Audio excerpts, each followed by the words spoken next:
Welcome to the Weekend Live Show. 508. We run down the biggest stories of the week with you every Saturday night. 508 is where I'm from. Let us know in the comments right now where you reppin'. Where I'm from. 508 is where I'm from. Marshfield, New Bedford, Brockton, Malden, Tucsonville, Manchester, Albuquerque's in the Hampton, Hubbardston, Quincy, Hudson, Dartmouth, Manhattan, Conway, New Hampshire, the Garden City, Agawam, Poison, Plymouth, Pittsburgh, Lake Titicaca, Los Angeles. Cause we're ruthless, yeah, that's some true shit. You don't want to mess with cheddar in this cup, we left you catch in the ambulance. You have a job, what do you do? I start then we're scooping up your pants. 508, where I'm from. 508 is where I'm from. You lived, I'd come to your house, I'd sit outside, roast marshmallows right in your fucking yard. NFL on the house, come on, Let's get this party started, shall we? Court is in session, sex cult. How's everybody doing tonight? Welcome to the Turtleboy Live Show, ladies and gentlemen. This is your host, your captain speaking, your head sex goblin, Uncle Turtleboy here for the Saturday night edition of Turtleboy Live. I have gone ahead and I've shared the link to the stream on the various social media platforms that we currently operate out of. Go ahead, please give all those a like, comment on them, interact on them as much as possible. It helps people, see our pages because they always like to hide us. But the more you interact with the pages, the better. On Facebook, you can find me. My personal account is Clarence Woods Emerson. You can like that, follow it. You can like the Uncle Turtleboy page, but definitely like the Turtleboy Daily News page that passed 30,000 Turtle Riders recently. So that's pretty cool. Go ahead, like all those. Follow me on Twitter at TB. What the hell's my Twitter? No, I'm at Dr. Turtleboy. That's my name, Dr. Turtleboy, DOCTOR Turtleboy. Because if Joe Biden is a doctor, then I'm definitely a doctor. You can also find me at Turtleboy Phone because you need two accounts when you're in my line of work. You never know when you're going to get shut down. You can follow us on the gram at Turtleboy_daily_news as well. Check out underneath the links to all the various podcasts, etc. That's where to find us. Also, we do this every Tuesday and Saturday night, so make sure you have smashed that subscribe button. Help us get to 21,000 subs on here. Hit the notification bell so that you are alerted each and every time we go live. They're probably not going to alert you, though, but try it anyway. Give it a shot. And if you really like what we do, a great way to do that, we do a stream on Thursday nights that's members only. You got to be in the Turtle Club to do that. For $15 a month, you get access to the weekly stream as well as completely ad-free on the website. None of those annoying ads that you guys see. You don't have to black out any of that shit anymore. Also, you get a free t-shirt. You just got to let me know which kind you want, and I send it on over. I send the Turtle Fairy over there. We get it done. So that's how we do it. That's the best way to support Turtleboy because with Turtle Club, it's completely Turtle Rider funded, so it's uncensored. And as a result of that, I don't need advertisers anymore because advertisers, quite frankly, as we've seen in the past, when they get harassed by woke mobs and people who don't like the content that we're putting out and want to see us silence, they realize the only way to shut us up is to take away the money that's basically paying for the turtle to keep going, right? The advertisers, the people that the customers, as we call them. And eventually they harass them enough and they're like, I don't want to deal with this. And they cut bait, or they tell us, hey, do you mind not saying that? And because it's getting us in trouble if you say that. I don't want to be beholden to anyone. I just want to be myself, say what I need to say, spread the truth, the gospel of the turtle, if you will, and be uninhibited in that regard. And the best way to make sure that can happen is by joining Turtle Club. So, feel free to join it. I promise you'll like it. Okay. So, producer Deb's here. How you doing, Deb? Doing good. How are you? The talentless raccoon is in the house. Nice to see you. Good to see you. Okay. So did I miss anything there with the opening? I think. Now did you talk? You said donos, right? Oh, we'll get to that in a minute. Why don't we start with a little where you're repping? Where you're repping. All right, let's do that. All right, guys, let us know in the comments where you repping, aka where are you watching the Turtleboy Live program from tonight? Go ahead. And also after the show, leave a comment. That helps with the algo. Let us know what you thought and give us a big thumbs up. I see 54 thumbs up so far. Okay. Abington, Shawana, Wisconsin, Tucson Turtles in the house. Lawrence, Marshfield, Nashua, Randolph is here. Coventry, Hanson, Waquat Bay. All right. South side of Brockton, Scituate, Situate, I know. Salem, Walpole, Quincy, Middleborough, Dudley, Massachusetts, Hot Ass, Missouri, West Newbury, Apache Junction, on my waterbed. Yes, they still make those. Slumerville, Dennisport, Stonington, Rhode Island, Coventry, I think I said. The Shower with Joe Biden. Just don't go bike riding with him. You might fall. Stonington, Connecticut, Lynn, Nashua, Hopedale, Preston, Connecticut, Norwood, Boxford, Taunton, Nic Schramm's dentist office. Ooh, I heard there's a line. Strawberry Schramm. Okay. Tiverton, Rhode Island, Uxbridge, Thompson, Connecticut. Amanda Marie sends fake photos. Okay. West Quincy Slums, Baltimore's here. Ooh, that's a new one. Plymouth, Charlestown, Bedford, New Hampshire. Behind Nick. Ooh, yikes. Lynn, Reading, Massachusetts, Albuquerque, New Mexico, under Brett's pillow. Ooh, Jesus Christ. South Boston, Milford, Massachusetts, Hopedale, Nashua. Okay, Lynn. Salisbury's here. Fitchburg is here. Prescott, Massachusetts is always here. Brighton, Franklin, Canton, Watertown, Preston, Connecticut, Norwood, Boxford. Okay, if I missed you, I missed you. I love you all. Malden in the house. I love you either way. Okay. Also, if you guys like what we do here, I got to lower this just a tad. Hold on one sec. It's going to annoy me. Okay. Hold on. We're going to get it. Okay. That's better. I like to have the Turtleboy live thing. Okay. If you guys like what we're doing here at Turtleboy Sports, or Turtleboy Daily News, rather, got to get that out of my brain. We've rebranded. We're a completely new site now. We no longer really cover the sport ball. If you like what we do and you want to support what we do, unfortunately, the tip thing that they have on YouTube called Super Chat has been taken away from us because we had the wrong opinions about 9 months ago about certain measures to put things in your body that we can't say or else we'll get blacklisted again. So we don't want to do that. So what we did is, they don't let us monetize. So we had to build our own thing called Turtle Chat. So if you like what we're doing and you want to support what we do, the best way to do that is to click on that link at the top. Okay. And you can donate whatever amount of money you want. And you get to write a little message with it. And now we already got a Turtle Chat here that I just noticed. So I'll show you how this works. I haven't even read this yet, but it looks funny. It's a nice one. So this is $100. Ooh, thank you very much, Chris. Chris sends $100 and he says, for Amber's Weight Watchers membership. Who's Amber? Who's Amber, Deb? Is it? I don't know. I hope not the other Amber. I think we would say that. I think they meant to write. I think they meant to. Yeah, I think they meant Amanda's. Okay. So yes, $100, and that ain't gonna help. I mean, that's only gonna get you so far. Okay. So thank you very much. Okay. So that's how you guys do it. Again, you can roast anyone you want on there. Give a happy birthday to someone. I'd like to see people utilize that more just to talk shit about anybody they don't like. Because again, you should read Suzanne's from the other night too. We didn't get. Okay, give me 1 second. Let's see. So actually, let me 1 sec. Let me find. Did we get one for beer money the other night on the hosses? Okay. I think she sent a Cash App actually. Oh, Cash App. Let's see what. Yeah, you can also Cash App me. Thank you for the reminder. $ Uncle Turtleboy, and I will get a notification on my phone. Did I get one from Suzanne? I got one from a Claire McKenna.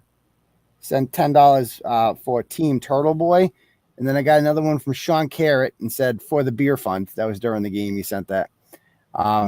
And if I'm sure Suzanne sent, maybe did she send like a message or something? I don't know. Okay. Oh, she said it wouldn't let her leave a message. Weird. Okay. I'll go check that out. I don't see it. So anyway, thank you very much, Suzanne. I appreciate that. And anyway, let's get started with the content, shall we? So that's how we do it there. All right. First up, I want to talk about that blog out of Worcester. Excellent. All right. This broad. So we have this pediatric nurse from Worcester that we're going to get into. Let me pull it up on my end too so I can read it. All right. So her name is, actually, we started off. Yeah, her name is Kelley Minier Espinal, a.k.a. Kelley Goodrich. She's from Worcester, Massachusetts, the east side of town. It's not the good side of Worcester. In case you're not familiar with Worcester, you want to live on the west side. The rest of Worcester is just complete trash, and everybody knows it. But anyway, apparently she's a pediatric nurse at UMass Memorial. I later found out she's an LPN, which I don't know what the difference is, but I guess people just call it they say it's like a bootleg CNA, but she works with kids and she does have a nursing certificate or whatever. So it's legit. And she once started a change.org petition I found 9 years ago to keep, this must be the baby daddy. Go down. Okay. Yeah. Look at that.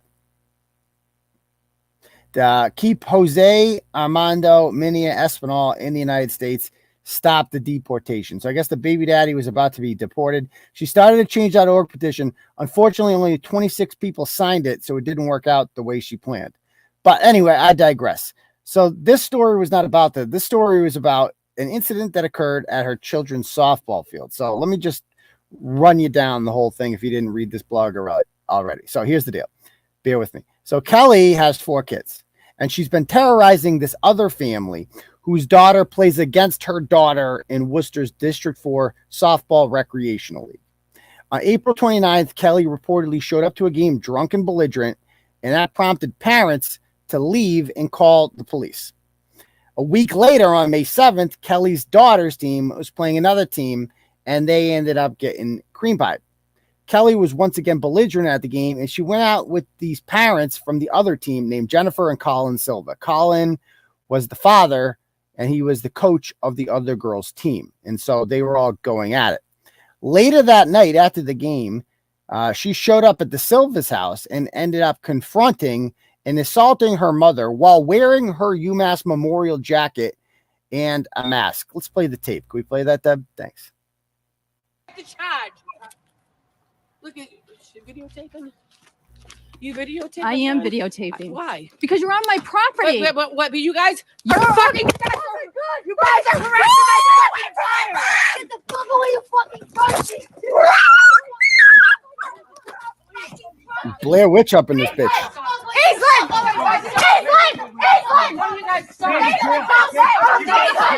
Get the fuck out of my fucking pussy. You're fucking drunky. Go in the house. You're fucking psycho. Get the fuck out of property. Fucking drunky.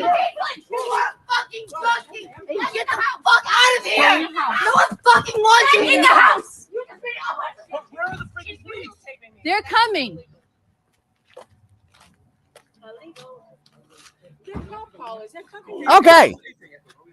Okay, so we can stop there. I think we've seen enough. I feel like, obviously there's 2 sides to every story. I just don't know what the side is that justifies you showing up at someone's house and attacking them on their property like that. It seems kind of like, cut and paste about like, you're guilty, they're innocent. And that's how the judge viewed it, because when the cops were called, charges were pressed against Kelley and a restraining order was granted. The order stipulated that Kelley must stay 50 yards away from the victims, Jennifer and Colin, and 10 yards away from the daughter. So I got the paperwork on that. It's all right in there. However, the league was provided with a copy of this, right? And you would think that the league would say, like, we can't have, like, if these parents have an order on the other parent, right? And the other parent can't be here because you're within 50 yards of this parent. You can't be here. But the league decided to do the whole like laissez-faire, like not our problem thing. And so on May 20th, they had a game at Vernon Hill. And the Silvas didn't want their daughter to be harassed by this woman. So the league did nothing. And Kelley showed up anyway with her boyfriend, who goes by the name of David Santiago, who apparently is homeless, I'm being told. He had a knife on him, which is normal. She stood next to the dugout for much of the game, reportedly, and was well within 50 yards of Colin Silva, because, again, he was the manager of the other team, so that would be well within 50 yards. And the Silva's daughter came to bat, and she reportedly began yelling, "Go ahead and hit her. She won't be any uglier. She has no friends. Nobody likes her." Now, I don't have proof of that because I don't have a video of that, obviously. But I am able to, like, look at that other video I saw of her behavior and say, you know what, that's kind of consistent with that. And this other person has no reason to lie about that. So I'm going to go ahead and believe that. But either way, it's what this person reported. Colin Silva objected when Kelley's family began to escalate. The umpire called the blowout game with 1 out remaining. Silva then called the police and Kelley was arrested. And we know that that did actually happen. So she was arrested. So she obviously did something wrong. Basically, the Little League here, whatever this Worcester District 4 League and the Little League offices from Williamsport, they're not doing anything. They wrote emails to the parents, explained to them, well, let me just read this to you. I just want to clarify why you think this is a league issue and not a domestic issue. I'm not trying to be difficult, but I'm trying to understand why you think the league should do more than we are currently doing. We're sending a registered letter to her advising her she cannot be near the dugout or within 30 yards of any of the players. This is clearly a domestic violence act on her part at your home when she physically accosted your wife. I'm not going to throw the players out of the league. They weren't asking for any players to be thrown out of the league, just to be clear, as I have not witnessed any issues with them outside of normal play. It is a choice that you want to remain a part of our league. But with that said, there is no other need for our league to be involved in this dispute between you, your family, and the Goodriches. You are asking us as a league to get involved when we clearly should not be. Unfortunately, we play at a public park and we cannot ban anyone from it. We can only advise her to stay away from the players. I know this is not what you want to hear, but we have done our part as far as the league is concerned. I've spoken with a friend of mine who is an attorney and he advised me as we blah, blah, blah, blah, blah. Okay, so they ain't doing shit. So do you think, in your opinion, Deb, do you think that the league could have done something here? I mean, I don't know if they could have. Wait a minute. Okay. Yeah, I don't think they could. I don't know. If she wasn't doing anything, I don't think they could have. But since she was starting shit, like, I mean, you know what I mean? I think they could call the police on his behalf, couldn't they? Or they can just say you're not allowed to be here. Like, it's your league. You can do whatever you want. You can tell anybody who's not allowed they can't be there. Like, you can ban anyone for any reason you want because you're a private organization. You are playing at a public park, but you have a permit to be there. So You can just tell them you can't be here during our games. Like, can pedophiles just show up and go there? Yes, no, of course not. You can just be like, you can't be here. You're not welcome to be here. They just didn't want to do that. They were passing the buck and they're basically allowing this dangerous drunken woman to kind of stay there. So she comes over on our page the other day, okay? And I'm going to bring up the comments that she made. Now, she has deleted and retreated. She also messaged me a few times, and I'm going to show you those messages in a moment. But let's check out I got the posts. She commented all over the Clarence page. If you guys didn't see this, let's check out what she had to say. So David Calderon is the knife boy there. And so he writes, this piece of shit is trying to ruin lives through his lie. He is a bully. This all started because he went to this mother's house and verbally assaulted a child that was 12 years old at the time. I will be posting the video. This woman is a reputable woman.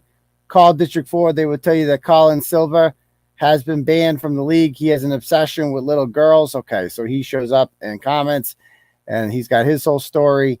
And Kelley shows up and she says, here is the door jam he broke at my house to get in to go after a child. And so they're posting that. They said they're going to keep us posted. What else they got here? Then they say, haha, have you looked at your girl? I don't use filters and makeup to make myself look fake or skinny. Haha, piece. Okay. And so they're starting to shit on people for the way they look, etc. They've gone full ratchet at this point. This mother was there in a rage because he had assaulted her daughter at the softball game the same day. The mother was at work at her second job and unable to be there, but the coach was supervising her. Okay. You know what? Only God knows the truth. There it is. There's the only. As soon as you say only God can judge or only God knows the truth, that means you're guilty as shit. That's what that means, because it's actually untrue that only God can judge, because the restraining order says otherwise, because an actual judge judged you and determined that you were a danger to this woman and her children, and thus you could not be within 50 yards of them. So Kelley keeps talking, says, I can't really get too much right now because it's in legal proceedings, but my name is about to be cleared. God bless. I always try to do right by people. I protect children and people that are racially discriminated against. What? She's white. Okay. And also elderly. If this means having dirt thrown on me, my name, so be it. Send me your cell. I'll text tomorrow. And I'm like, you should come on the show to, he started showing me this stuff. None of this made sense. The stuff she was showing me, I don't even know what she was talking about. There she is falling in love with him. Blah, blah, blah. So there's the lovely couple. Okay. Night out with my queen at the Flying Rhino. Excellent. There he is. This is him backstage as well. Okay. So, yeah.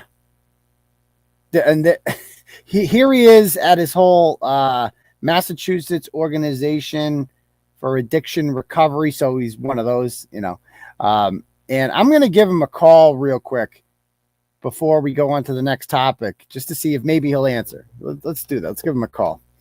Hold on one sec. All right.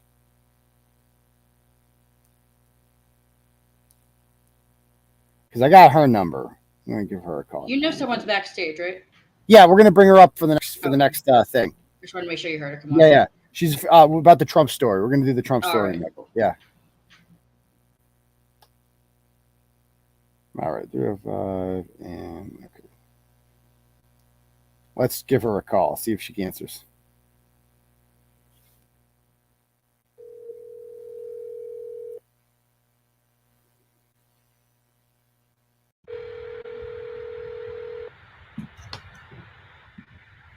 Come on, answer.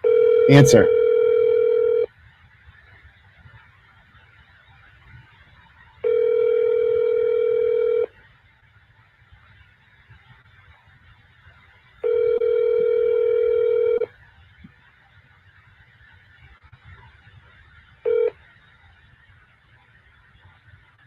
Please leave your message for Kelley. Sorry, mailbox is full. Oh, it's full. Okay, so she's not answering. So, all right. So maybe we'll get her another time because she said she wanted to come on. She has since blocked me. Either that or she has shut down her page entirely. I was told from some people who worked at the hospital there was a meeting about this blog that came out rather quickly. So we will stay tuned with that. All I know is that people who act like that in public and who have, show up to games drunk and harass children, they probably shouldn't be working as pediatric nurses. That's just my crazy alt-right opinion, if you will. I just don't believe that people who, have orders out against them and attack people in their own homes should be allowed to attend children's games drunk with their knife-wielding crackhead boyfriends. I'm just saying, call me fringe lunatic, but that's just my opinion on the matter. All right, let's get to the Trump story. Can we do that one? I feel like this should be a bigger story. I mean, it is in right-wing circles, I guess. Tucker didn't talk about it last night. I was kind of like, what? I thought for sure Tucker. How did he not talk about this? I know. Yeah, I gotta do the Cullen accent when I call. Hey, it's Kevin Cullen over here at the Globe. Yeah, we saw the Turtleboy write about you guys. We really want to burn those guys. Bunch of jokers over there. Not serious journalists. Not Not like us over here at the Globe. I was there at the marathon bombing. I could still smell it. It smells like missing legs and stuff, I really miss it. It was really unfortunate, but I like to insert myself in stories. Okay. All right. So let me find this. All right. So this video, this happened in Easton. So there's this store in Easton. It's like a Trump store. People would, I think, I'm not sure when it started. I'm assuming around 2016 when Trump became a thing. And it lasted, I'm guessing, throughout his presidency. I'm not entirely sure. Obviously, things did not go as planned in November of 2020, and Donald Trump is no longer the president of the United States. I figured at that point that store would have a tough time, maintaining business. But I think luckily for them, the current president, Mr. Bicycle Accident there, has been such an epic train wreck that they've almost got like a new line of products like you saw in the store. All the things, it was just all Let's Go brand and stuff. And so there, I guess it's just, it started as a Trump store, but you can just keep it as a right-wing store. Like, there is a market for that in this state, even though this is like the most liberal state in the country. There are plenty of conservatives, and we like to buy things, and we like to buy things that basically shit on Joe Biden and other communists like him. So anyway, for whatever reason, even though the communists completely control the state, they got us by the balls, right? Like, they outnumber us by a lot. They control our government. 37 of the 40 state senators are Democrats. The governor is soon to be a Democrat, Maura Healey. Like, everyone's like, we haven't had a Republican congressman since 1996, which is insane. And you'd think that would be enough for them. You think that like that amount of control would make them satisfied. But the mere existence of people who don't agree with them just angers them so much. Like, it just, and I don't know if it's the January 6th hearings that got them all riled up, but something, because I mean, Trump has not been, ever since he got kicked off of Twitter, he has not been like in the public light. So you haven't even heard, like, I heard about the store during the elections in 2020, but I haven't heard much about it since. I didn't even know it was still open, but apparently it is. It's open in different ways now, particularly through the window, because a lunatic decided that he was going to get in his car and drive his car through the store. Can you play the tape there, Deb? Check this out. Boom! Oh! Yikes. And there's somebody standing, like, you see there's somebody standing right by the front door. And play it again. Imagine somebody standing. Play it again. Imagine there's somebody standing right there. Boom. Oh, they're dead. Oh, they're dead. You're going to get destroyed if that car. So whoever that person is right there is extremely lucky that they were not murdered. They were not murdered because obviously this was an act of an intentional act. It was made even more obvious when we saw the drivers. This is not some like old guy that said he's got lost. This isn't Michael Scott saying that the GPS told him to drive this way. This is a guy who drove into a store that is, not well liked by communists. And can we see what it said in his bumper sticker?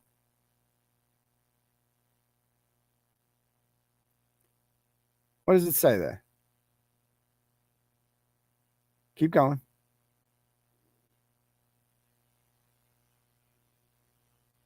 Okay. Go down more. Keep going. There it is.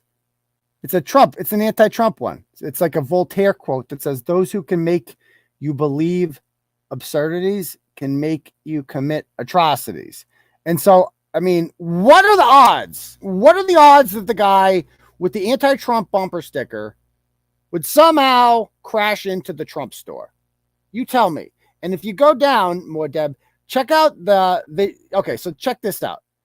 Explain to me, anybody please explain to me how you could accidentally drive into this thing.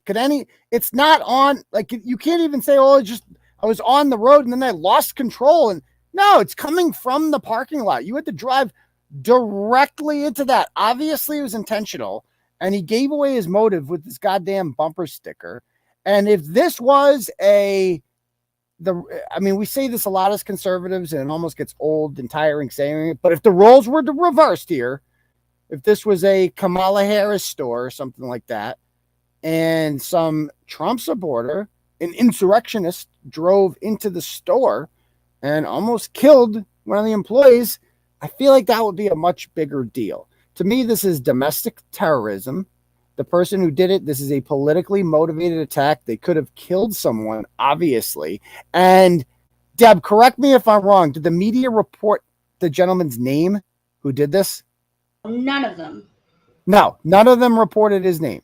And so the Easton, and it's weird, they can't even though he's been charged, the Brockton Enterprise, they didn't post his name because I don't know why, but he's been charged. So, like, why can't you say his name? It should be, shouldn't it be? It shouldn't be in the police records right now, like everything else. Well, it is. So I go over to the Easton Police Department's page, and they've posted his name. So they can't even, the media can't even say, well, we didn't know his name. It's like literally being omitted purposely. It's like literally. And so I go to this guy's page, right? And, I was expecting to see all types of like anti-Trump stuff. I don't know. All I see is just a loser, kind of like this, some chud. There he is. Like, his name is Sean Flaherty. He's from Raynham. He's apparently into heavy metal. I thought that was an anarchy. He's a father of two. Great role model for kids right there. And I mean, this is not what I expected the guy to look like to be. I was expecting someone with purple hair, quite frankly. But or somebody non-binary or something more interesting than just a white guy who's into heavy metal. But this is the guy, apparently. And by the way, I would just like to point out, like, when if you guys recall, was it a month ago that horrible shooting in Buffalo happened? And that white supremacist guy walked into a grocery store and he shot a bunch of people. He targeted black people especially. Horrible. And we didn't blame him, but we blamed two things. We blamed the gun and they blamed Tucker Carlson, right? And they blamed people like Tucker Carlson. Why? Because Tucker Carlson on his program says that he thinks that the Democrats want illegal immigration because it will benefit them politically. This is called the Great Replacement Theory, as they call it. It's white supremacist, even though it's blatantly true. You can't say it because it's white supremacist. So this guy, because this guy believed in something similar to what Tucker Carlson was saying on his show, therefore Tucker Carlson has to be censored. This is the game we're in now. I don't believe in that game, but this is the game we're dealing with. And if they're going to call for that, we should be demanding that Rachel Maddow and, you name it, Elizabeth Warren, Ed Markey, anybody who has preached anti-Trump hatred, this is on them. They should be responsible for this. Luckily, no one was killed by this lunatic. However, we do have somebody with us right now. Her name is Stephanie. I believe she was in the store when this happened. And we're going to bring her on right now and talk to us about the situation. How you doing, Stephanie? Hey, how are you? Good, thank you. How are you? Good, thanks. So actually, the gentleman in the video that you're watching as the car crashes in is my dad. That old man is my father. He was picking up the flag. The guy picking up the flag. Yep. Okay. That's my dad. So I arrived just after it happened, and yeah, this guy, complete lunatic, on scene admitted to my dad and the police in front of everyone that he did do this intentionally. He didn't lie. He didn't. Nope. He outright said that he did it on purpose. This was not an accident. He didn't pretend it was an accident or say it was. Mm-hmm. And did he say his motive? So he's just really upset with any right-wing agenda. And the funny thing is he said it was political. Mm-hmm. Yeah. Oh, and this story is not only, I mean, it's named, technically it's branded as a New England for Trump store. That's how it started. But they sell lots of other things. There's police and things in support of police and fire, children's toys. They sell a lot of children's toys, Sonic and Pokemon things. Yes, there's a lot of Let's Go Brandon, and there's some, Second Amendment stuff in there too. They sell high-end glassware with bullets in them, whiskey glasses, things like that. It's a variety store, really. That sort of caters to the right, but yeah, obviously. This guy, obviously, yeah. And this guy just, he didn't like what they're selling and thought the simple solution was to simply drive his vehicle through the front of the store. Were you actually, when you got there, was the guy still there? So he had just been taken out when I got there.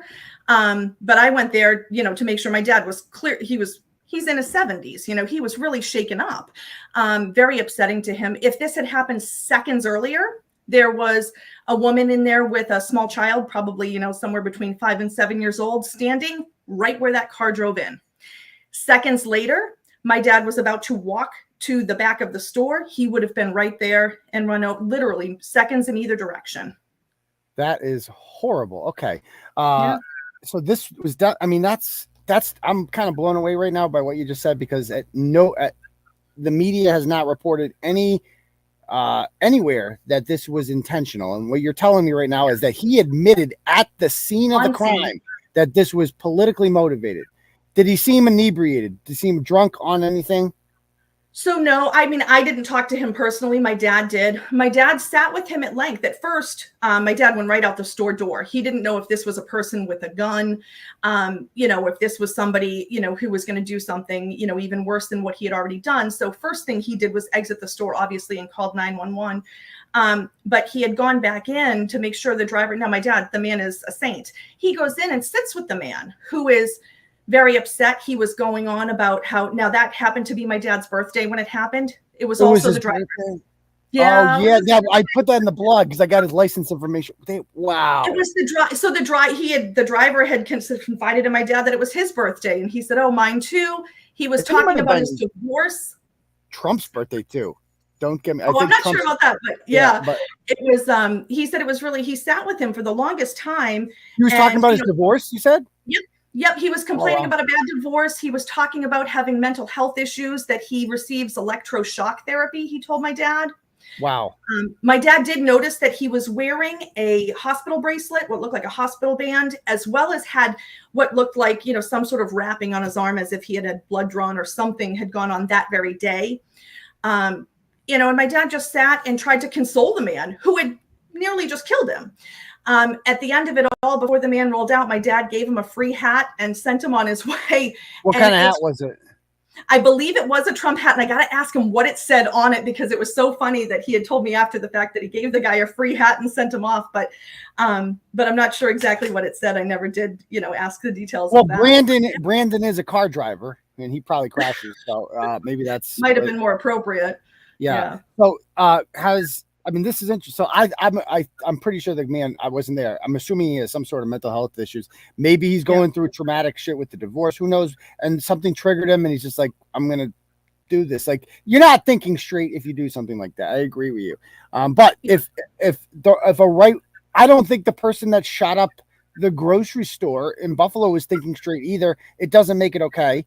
And the fact of the matter is that this is not getting any coverage. Like, did anyone in the media try to talk to you about this? Yeah. So a very close personal friend of mine actually owns the store. And so your dad doesn't own the store. No, my dad works there. He doesn't. My dad is, he's elderly. There's not a lot you can do when you're elderly and you walk with a cane. He's not very employable. This is someone who has employed him part-time. Okay. But no, he is not the store owner. The store is not affiliated with Trump. He receives no proceeds. This is a man supporting his family with his small business. He's got a dozen stores all over. And this is just what he's been doing for a living for years. But yeah, it's mind blowing that somebody would think that this was the right thing to do. There's so many stores that sell merchandise that I don't particularly care for. Never in a million years would I think about driving my vehicle through the front of it.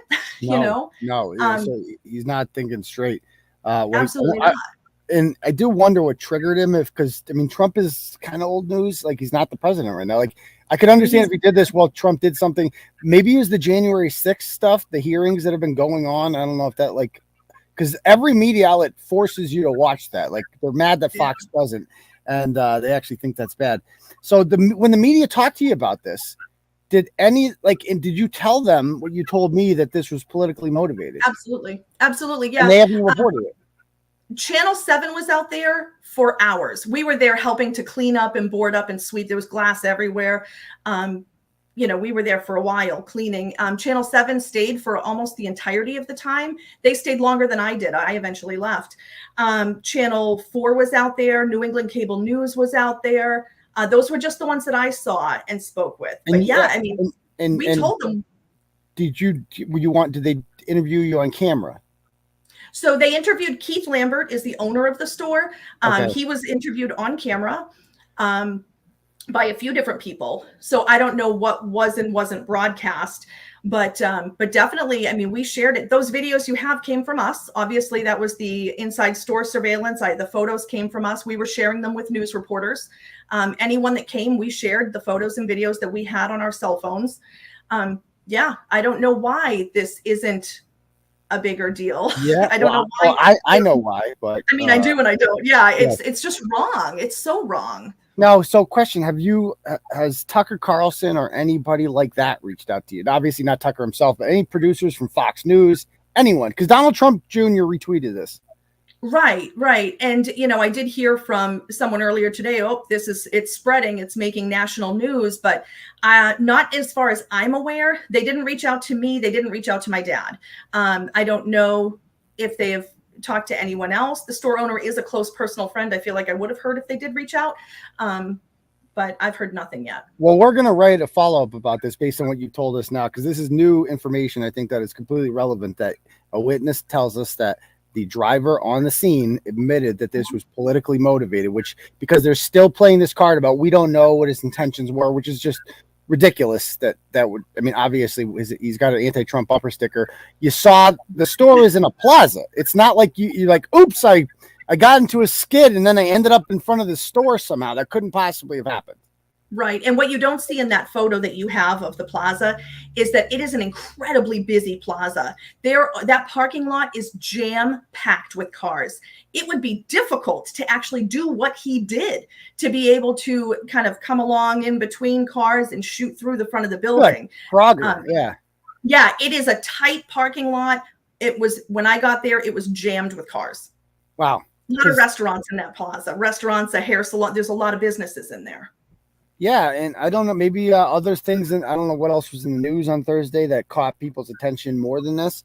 But to me, this is a really big story that should be getting a lot more play, especially in conservative circles. I understand why the liberal media is covering it up, because it exposes them, because they've radicalized people like this. In my opinion, have been radicalized by things that they see on TV.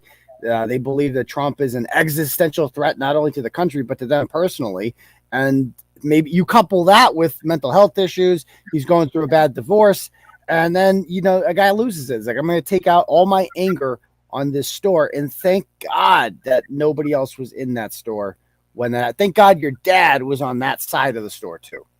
Yeah, he had just put a "be back in 5 minutes" sign on the front door. He was about to walk into the back of the store. He stopped for a second. You can see in the video, he had stopped to fix something on a table before walking to the back, and he had just hung that "back in 5 minutes" sign. I mean, he would have been, seconds later, he would have been killed. Wow. It's surreal. Yeah. Wow.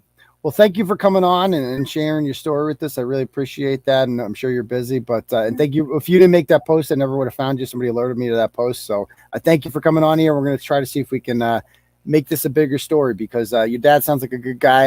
That picture of him picking up the American flag was like iconic. He's a Navy vet, and is he really? He's a Navy vet.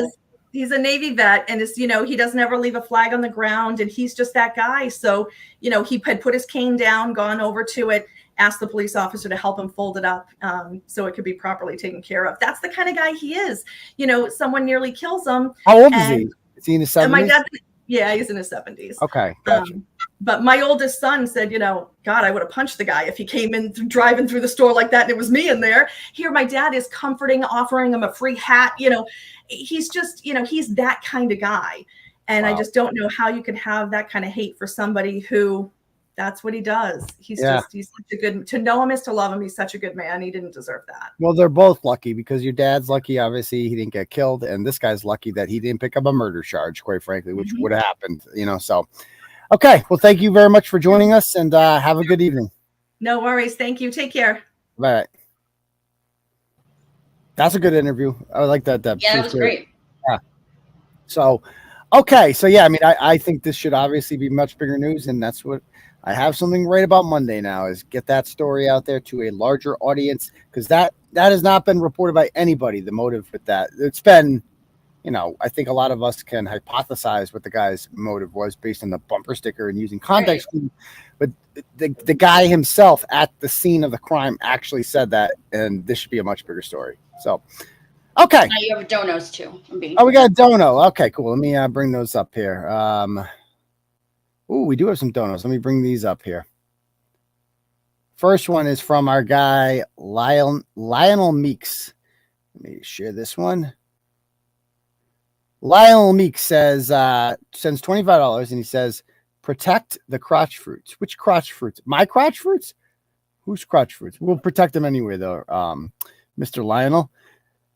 Next up, we have Suzanne. Says, happy Father's Day, Aidan, and to all the turtle riders out there. Yeah, it's Father's Day. So tomorrow, my kids have something. I heard them whispering about something. I'm looking forward to, maybe they got me a card. I don't know. It doesn't matter. I love Father's Day. You know, it's very, very nice. You know, it's very nice to have kids that actually give a shit about you. And, you know, being around for them is a nice thing too. I would not recommend having your kids taken away from you by DCF. And a great way to do that is to choose them over your failing YouTube channel, and alcohol and Fireball and Junkie Dick, that too. So just a thought. Also, next up, so that's from Suzanne. Thank you very much, Suzanne. We have from Turtle Cadet. He says, here's 50 Unk. Please buy some merchandise from Stephanie's father's store. I've taken so many trips to Easton in the last 2 months. I might as well just go back down there again and stop by this time. I don't have to go to Southeastern Regional Vocational High School this time. I can actually go directly to the Trump store down there and maybe take a picture down there supporting them. So thank you very much, Turtle Cadet, for that dono. Oh, we got 7-pounder over here on the Cash App. Sends 10 and says, for look behind you, Nick is in your basement. If Nick was in my basement, 7-pounder, trust me, I would smell him. Ask Ernie or Bob C. I don't know if Bob C's in the house. Bob C showed up for the if you guys aren't understanding the reference, the other night on during game 6, that abortion that we're not going to talk about. Okay, thank you. So that the other night during that game, Nic Schramm shows up and he decides that he's going to, and maybe we'll play some clips of that later, to, I don't know, he wanted to prove that, like, oh, you say nobody shows up and comes to your face and says shit to you. And I'm like, here I am. It's like, oh.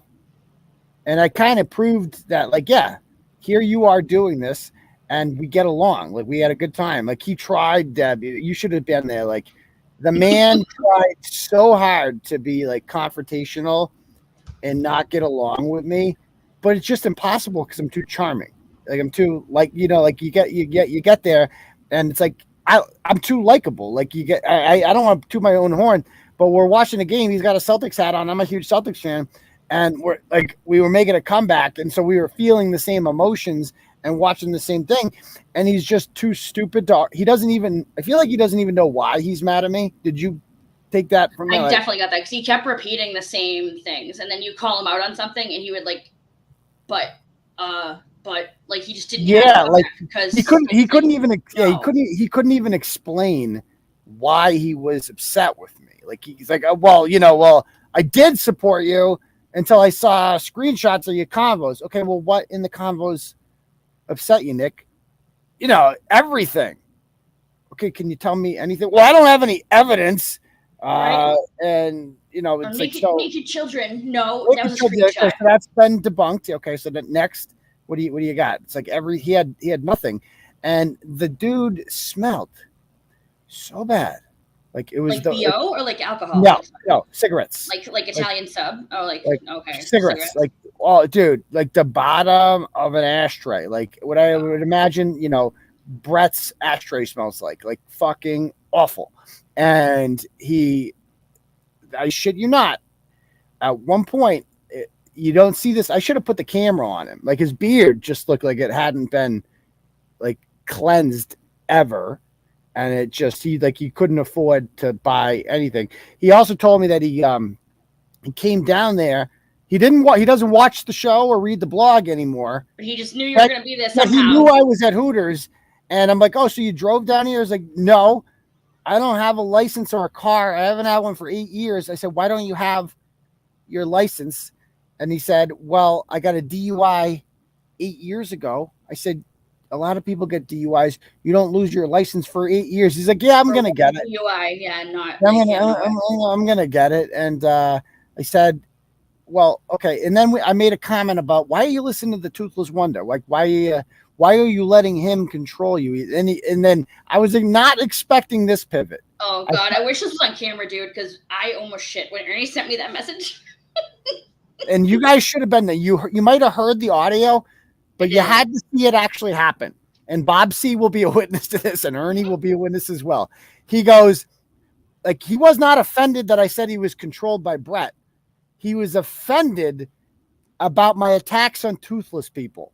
Because as it turns out, he is also toothless. And we know that because he goes, what do you have against toothless people? I have no teeth either. And bro takes out his retainer and it's like got the saliva dripping on it still. Yeah, his dentures. I don't even know. How does that even work? Like, I was so confused. I had so many questions. Like, I did not expect my night at Hooters to have somebody pull out their dentures in order to defend the toothless. I'm glad that I was really proud of you, actually. It must have been because you were in shock, because the way he said it was like out of nowhere. He goes, everything you have against Brett, you could say the same about me as to why he's a loser. So, look, I have no teeth. I can't drive. I don't have a license. And I'm waiting for you to go, so you were therefore a loser. Like, also. No, I mean, I you think... didn't. And I was like, wow. I'm not sure. Oh, I wasn't trying to start a fight with him. I feel like that's what he wanted. No, but I feel like that was going to be fighting words. Be like, dude, let's talk about it, dude. Really? Yeah, like obviously he's got no teeth, and like it just kind of showed that like the only people that I've lost in all this, that's it. Like the toothless crowd, the people that are inclined not to like me because I have teeth and a driver's license and a car and stuff like that. And let's be honest, he was really upset about the infidelity because he kept like that's all he could come back to. Oh, you hooked up with Jim Dusso, you did this and that, and it's like, and I'm like, why do you care? And he's like, well, my girlfriend cheated on me. Oh, really? When did that happen? A couple weeks ago? 17 years ago. Bro, you're 33. You were 16 when your girl cheated on you or whatever.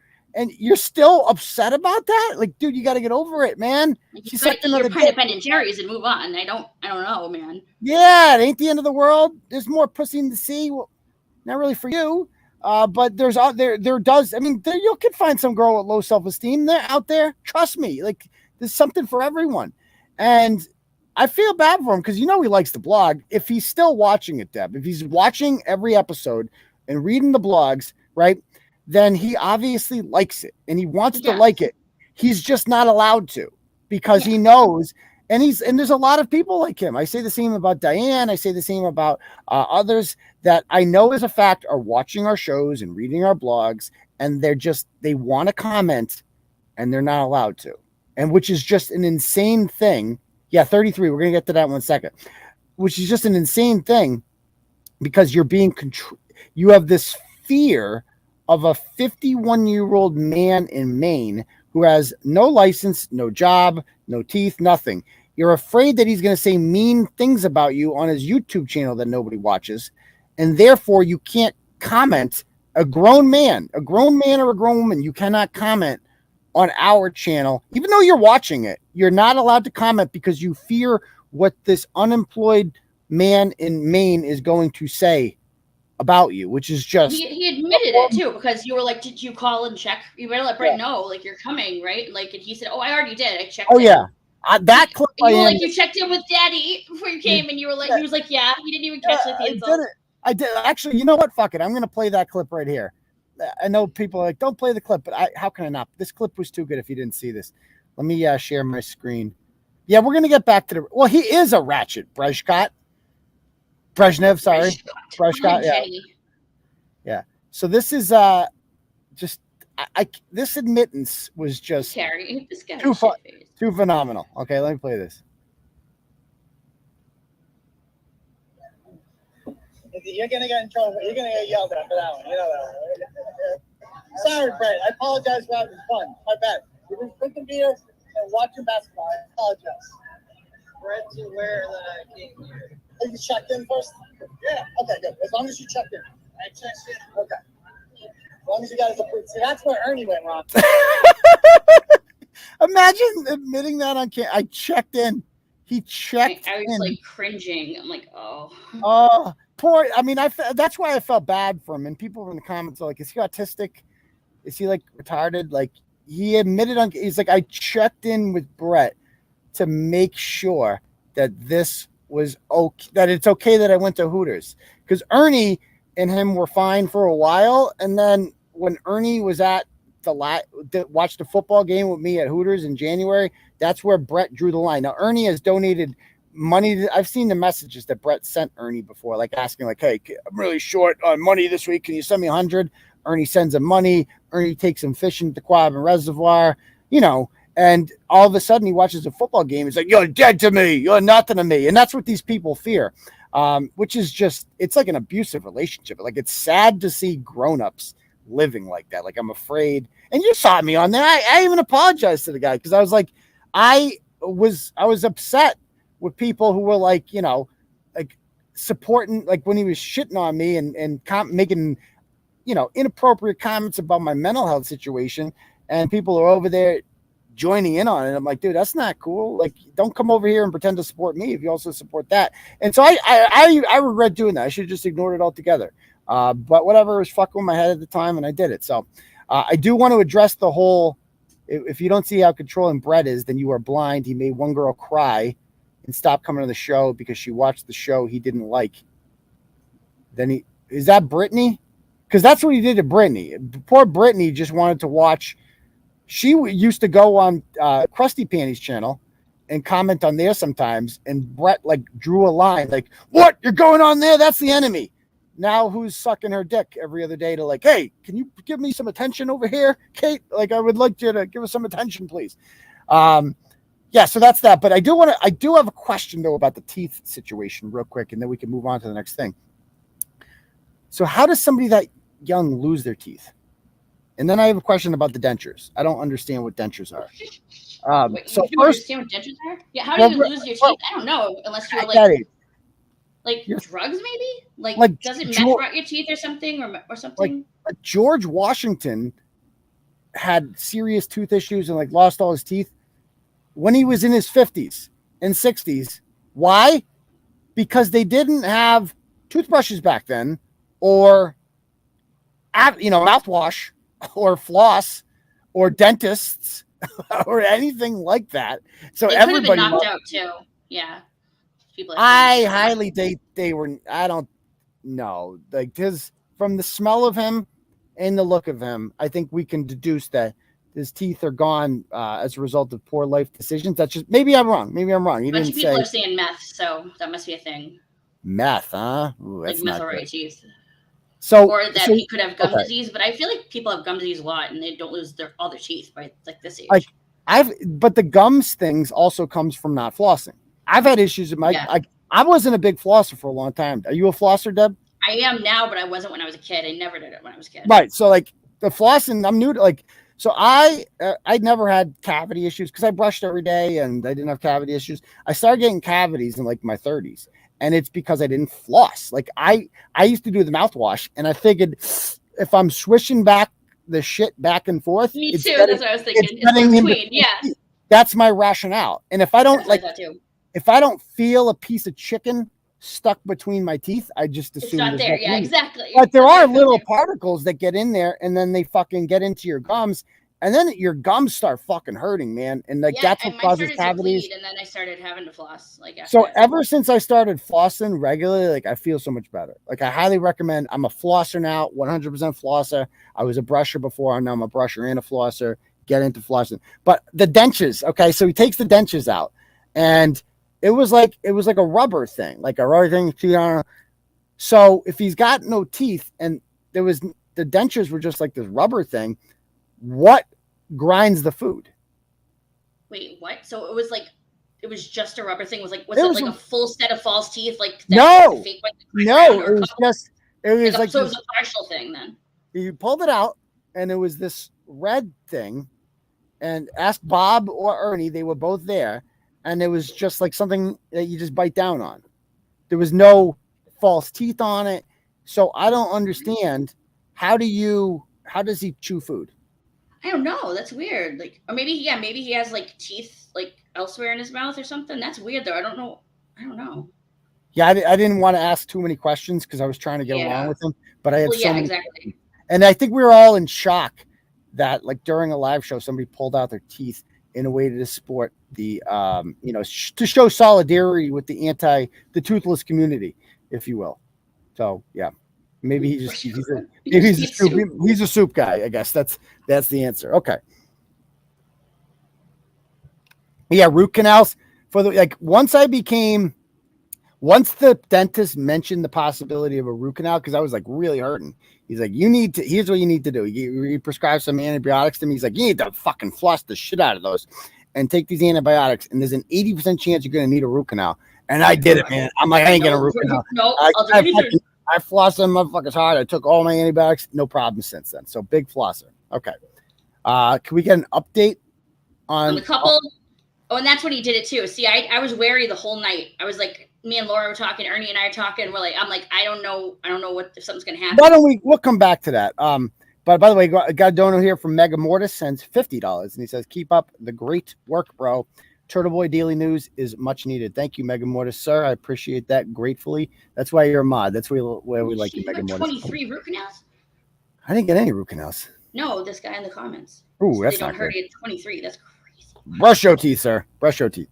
Okay. All right. So back to the let's get back to the blogs here. What was next on the list that I gave you? We were talking to the guy. You want to do the fisting drag queen? Oh yeah, let's talk about the fisting. Everybody likes a good fisting drag queen. Yeah, everybody does that. Yeah. Yeah, Josh Abrams been out of jail for an ill minute. He's been out we had him on our show back in October. Yeah. Yeah, I'm hip. I say stuff like that. Yeah. Okay, so we all know that the Boston Red Sox are the woke, and Major League Baseball in general is just the wokest organization and product of all the major sports, and which just makes it so much easier to give up because the worst part about the Celtics being over, guys, is that all we have until September really is baseball, and baseball just blows monkey dick. It is what it is. I guess when the Red Sox go on runs and stuff like that and go on winning streaks, it becomes exciting and whatever, but it's the worst. Let's be honest. It's the fucking worst. Like, whatever. Anyway, Major League Baseball went full woke last year. Not just woke, like full there's a difference between woke and DNC. Woke is like, saying having your pronouns in your bio. DNC is when you're actually an agent for the Democratic Party. And that's what they became last year when the state of Georgia passed a common sense voting rights law that required people to show ID at the polls, amongst other things. And by the way, since that law has been implemented, voting registration and turnout in Georgia has gone through the roof. So this argument from the left that law somehow represses black people from voting and it's racist, it has been proven otherwise by the data and the facts ever since then. And what happened when this law was passed? Well, the Biden administration, the DOJ, sued the state of Georgia over this. Nothing came of that. And also, Major League Baseball decided that this law was so offensive that they were not going to allow the All-Star game to be played in Atlanta. And they moved it to Colorado, which has similar voting rights laws to Georgia, actually, ironically. But this was the cause of the day, and they just responded to the pressure, and they moved it out of there. Then, 3 months later, the Atlanta Braves were in the World Series, and they won it in Atlanta. So they'll allow the World Series to be played in Atlanta, but not an exhibition All-Star game. Anyway, that's how woke Major League Baseball is. The Red Sox have been woker even longer than that. The Red Sox, of course, have Black Lives Matter everywhere ever since they were bought by John Henry, who is just basically a liberal activist, and his trophy wife, Linda Pizzuti. No, I'm sure they really love each other. He's really attracted to her personality. It has nothing to do with the fact that he's a multi-billionaire and, she's a hot young brunette. That has nothing to do with it. They're actually in love. But his team has gone full woke. They renamed Yawkey Way Jersey Street because Yawkey had the wrong opinions about race back when everybody had those opinions about race. Therefore, we can't have streets named after him. And the Red Sox have just become the face of this. In 2017, when Adam Jones made up a blatant lie about Red Sox fans calling him the N-word, we've proven this was a lie on Turtleboy 5 years ago. What did they do? Did they defend their fans and say this guy's an asshole for calling our fans racists and lying about it? No. They said, oh, this is so wrong and we're going to do something about that. And they completely sold them out. But selling out to BLM and all that stuff, I expect that. The pride shit, guys, is just, I fucking hate pride. I hate it. I was a gay rights supporter for years.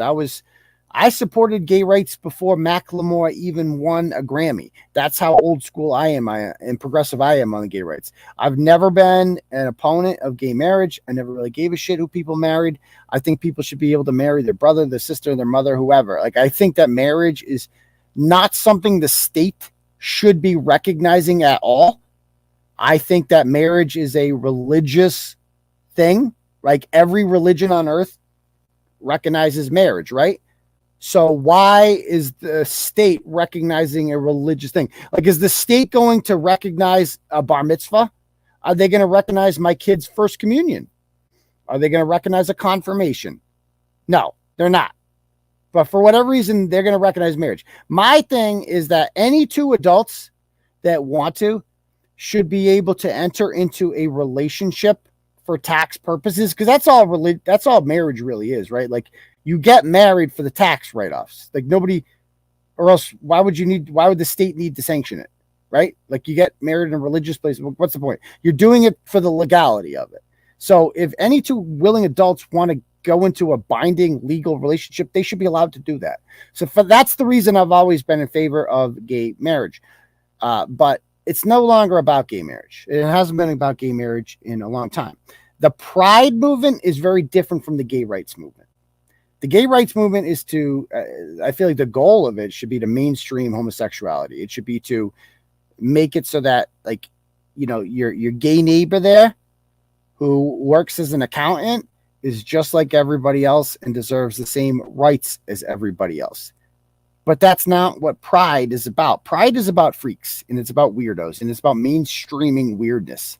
That's all this is. And we've known this because the pride parades for years have been nothing but a bunch of freaks in thongs and assless chaps and whips doing weird shit to each other for the sake of being weird. That's all this is. It's just it's narcissism. It's just a way for them to get attention and look at me. Was a straight marketing play. Companies didn't change the rainbow logos. Yeah. And also, you know, the United States Embassy put the gay pride flag everywhere, except in Muslim countries. Funny how that works. So we're really woke in countries that allow us to be woke, but not so much in the others. But the way they shove the rainbow flag down your face, like, it's something we all should accept. It's like, yeah, I accept gay rights and gay equality, but to me, that's not what that flag represents. That flag is the same. I see in the pride flag the same thing I see in the BLM flag. I see a Trojan horse for communism. I know what that flag means. You guys can't say, oh, we're bringing communism in here. We're bringing in the Democratic Party into your school. We're bringing in liberalism. So you make these things like Black Lives Matter and Pride, which push the same things that the DNC is pushing. And you're like, oh, well, who's going to oppose the rainbow flag? That's not political, except everyone who supports it is a Democrat. Besides that, Tom Shattuck's wife brought up a good point. Dressing as drag queens is fine, but women flashing their breasts get ejected. Yeah, very true. I mean, the pride movement is anti-woman first and foremost. Let's be straight here. And that's what the face of the pride movement for some reason has become drag queens. I don't know why. All I've seen all month is drag queens. And for some reason, these freaks have become the face of this. And that's what they are. We need to start calling them that. They're freaks. They're trans strippers. That's all they are. They're trans strippers. And we're trying to mainstream them for some reason. We're trying to make them, all drag queens are, they're not even quote unquote transgender, which isn't a real thing. They're just dudes who fully identify as men for the most part, who just like to dress up as women to mock them. A woman married herself and had a whole wedding and reception. All right, cool. So anyway, this whole drag queen thing, right? It should be treated in a sane world the same way blackface is, right? Like, blackface was done historically. People would put on blackface, right? white people and make a caricature of black folk. And it's offensive, obviously. It was designed to be offensive. And we don't allow it. Not only do we not allow it anymore, it's career ending. Megyn Kelly said that back in the day, it was just common. And she was canceled for that. Jimmy Kimmel wore blackface and pretended to be Karl Malone and spoke in an African-American dialect, if you will. But that is okay because Jimmy Kimmel has since become a good soldier for the Democratic Party. So his opinions on that are now, the things he's done in the past are in the past now. He doesn't have to explain for them or get canceled or anything like that because he's a good soldier. And that's what they really want out of you, is to be a good soldier for the party. But the drag queen thing should be treated the same way as blackface, right? Because all it is men putting on makeup and dressing up as hookers in order to caricature women as horse. Like, that's what all they're doing is they're showing, this is what women are to us. You're just horse, just hookers. That's all you are. We're going to make a mockery of what it means to be a woman, which they can't even define anymore anyway. So I guess it's kind of arbitrary, but this is what they do.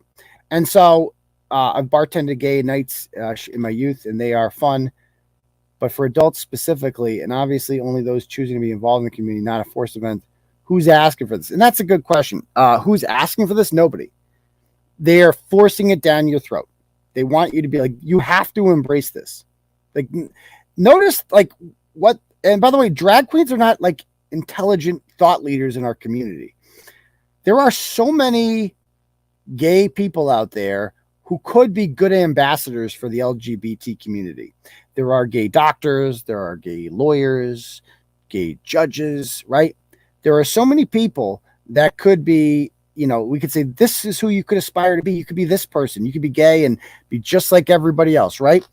But we don't have those people reading books to kids at libraries, which is weird because they're the smartest people in our society.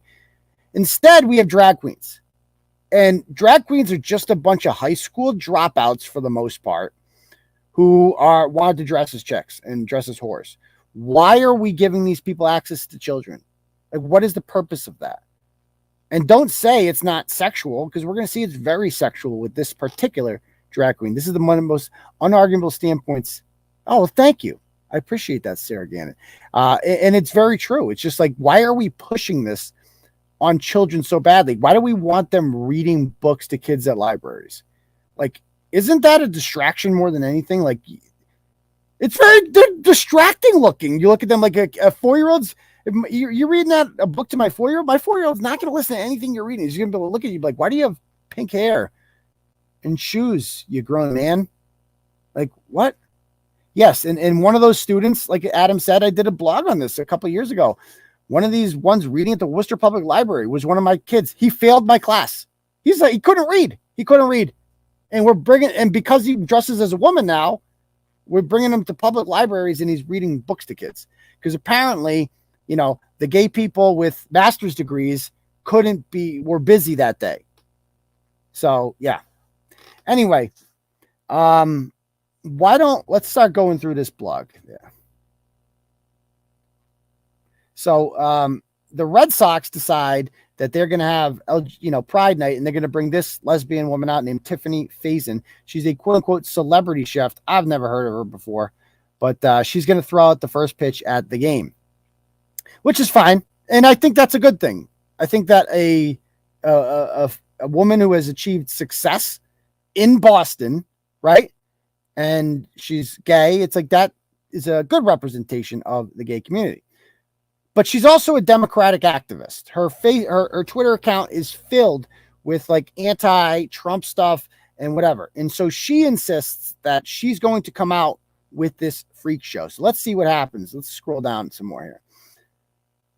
Okay, let's play that tape, unfortunately. Here to throw out a ceremonial first pitch, escorted out to the mound by performers Assassination, Coleslaw, and Pamela Manderson. Please welcome Tiffani Faison. They said that with a straight face. Pamela Manderson and Coleslaw. All right, Tiffani, how about a pitch?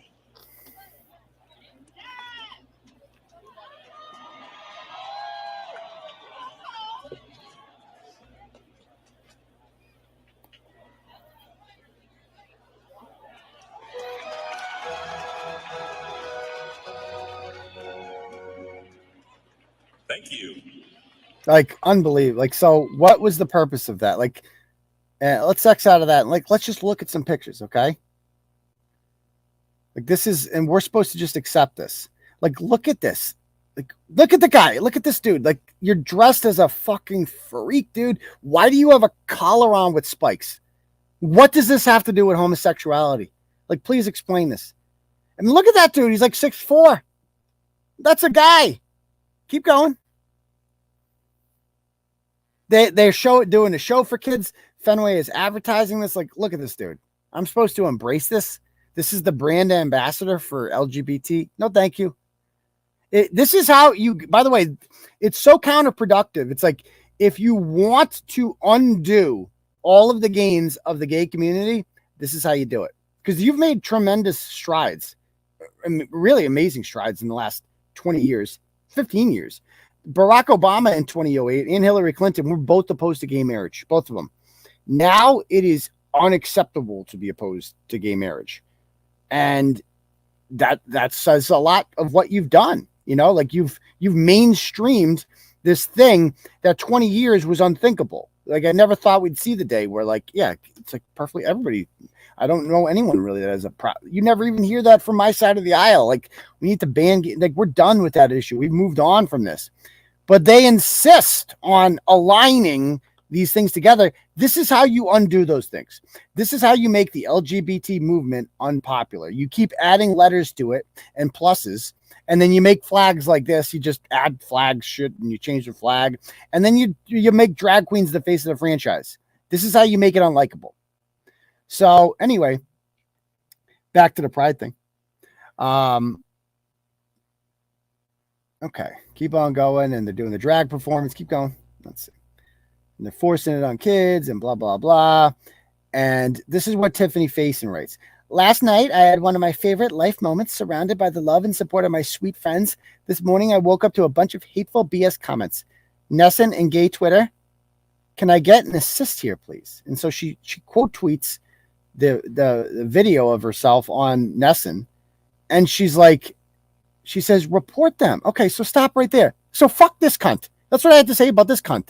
Tiffani Faison can go fuck herself. You can stop scrolling there, Deb. Hold on. So Tiffani Faison can go fuck herself because she's a fascist more than anything. That's all she is. She's just another Democratic activist who happens to like pussy. Congratulations. A lot of people like pussy. You ain't special, motherfucker. Okay? Yeah, a lot of us like to look pussy. Okay? You ain't special. Just because you have one yourself doesn't make you particularly unique. All right, you're not that special. And you're also a fascist because, is it your first time on the internet? Like, first time? Like, oh yeah, you know, people parade around drag queens and other people respond to it and have to be like, what the fuck is this?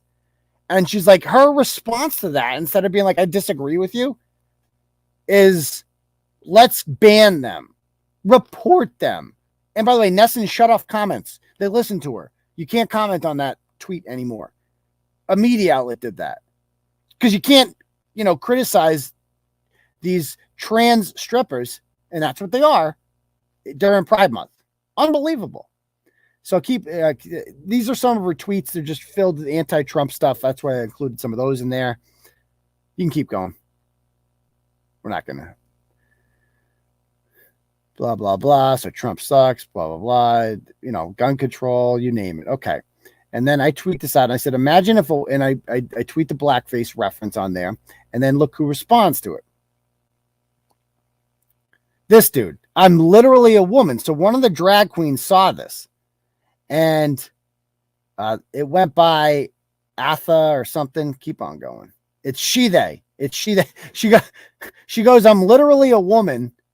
And then in my bio, my pronouns are they. Okay. Well, first of all, I don't think your squad knows what literally a woman even means. They definitely don't. We've seen Matt Walsh's documentary. You don't know what literally a woman means. The logic here makes no sense, King. That person is not a man, neither is anyone in those pictures. Go down. Let's see. Yeah, I think that's a man. I'm going to go out and limb. That's definitely a man. Okay. That's a dude. That thing has a penis. Probably a big one too, if it's proportional. And so is the one on the right there. And then you could say you're not a man It doesn't change the fact that you are a man. Okay. And so this is the guy telling me. So this is the number 2 guy there. This is what the hell is Pamela Manderson? I didn't get Pamela's real name, but they tweeted it out. Keep on going. And we're going to see some things that Pamela Manderson did here. Let's get to his Facebook page. Okay, so there he is. Remember, they say this is like this right here. There's a whole video on Pamela's Twitter account of him walking around, like collecting dollar bills. You know who goes around collecting dollar bills at events? They're called strippers. That's it. That's the only people that do that. Strippers. So if you're going around in stilettos collecting dollar bills from people at bars, you're a stripper. You're a sexual performer. That's what you are, period. And you're sexualizing shit. You look like a hooker. And if you bring your kid to this, they're in a sane world. And in the world that we should really be fighting for is that people should be afraid to bring their kids to stuff like this because they should be afraid of losing them to DCF. And that's what we need to start doing is weaponizing the state against parents like this. You should be ashamed to bring your child to this. Whoever this kid's parent is, that parent should never see them again, ever. And they should be in jail for the rest of their life. That's what we need to start doing to these people. We are allowing them to be abused and groomed by these sexual freaks. That's all these people are, these disgusting perverts. And imagine letting your 6-year-old get kissed by one of these fucking freaks. Imagine what a piece of shit parent you have to be to do that. Oh, it's disgusting. Scroll down more.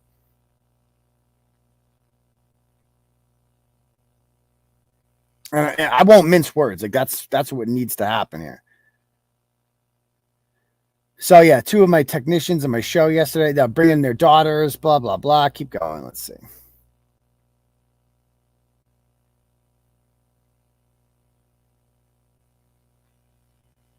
Did they take down the video? Did they take down what happens when you click on that view on Instagram? Go back up. Did they take that down, Deb? Yep. Did they take what happens? It's gone. I did. I clicked it. It says sorry. And that's why I always download shit, folks. How about that? Public shaming works. And they should be ashamed of this. But guess what? The receipts are forever, bitch. And let's check out this video that this freak, this sexual groomer, decided to post on their public Instagram.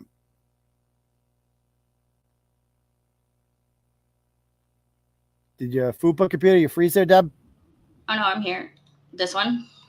I thought you were bringing up that one. Oh, no. Yeah. That's yeah, that one. Yep. You said, yeah.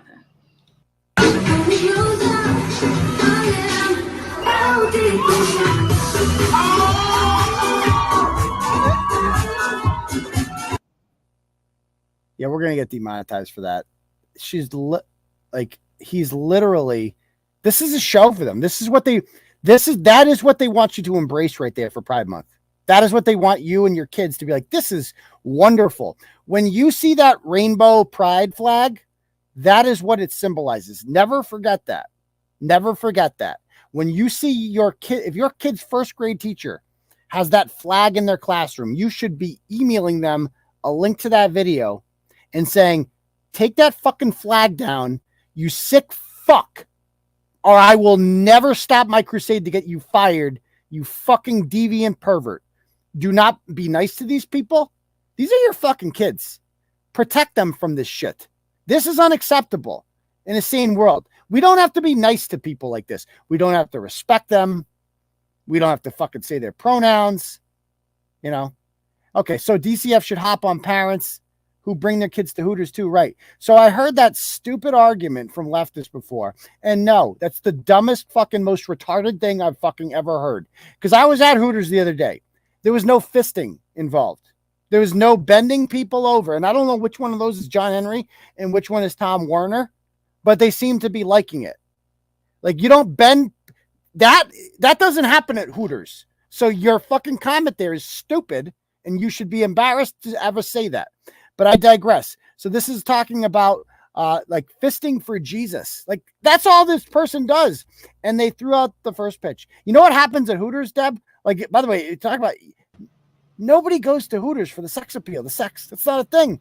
It's like, it's a joke. It says it's owls on the thing. It's like a joke. And they hire women, and they tend to have, they used to have big breasts. They don't really have that anymore. Yeah, now they don't really care at all. And they just wear shirts and they look sexy. Like, and that's really it. That's it. Okay. That's it. There's no, like, if I went there, I'd be like, hey, can you come here, waitress? Can you bend over two of the other waitresses and fist them in front of me while I throw dollar bills at you? Can I stick a one between you two? Like I would get kicked out. So whenever you want to apologize for a stupid comment, I'm willing to take it because I just fucking owned you. Boom, roasted. Caroline says, my male cousin is gay. His partner's a drag queen and legit was just on a bunch of talk shows of you. Okay, cool. Why'd you bring that one up? Oh, she just didn't know how. Like, she's just pointing out like why they're like everywhere right now. Okay, gotcha. All right. So let's go back to the blog. Let's see. Okay, so there he is walking his slaves on there. It'd be like if we had Steve Levine. You guys remember the Steve Levine blog, Sex Master in Shrewsbury there?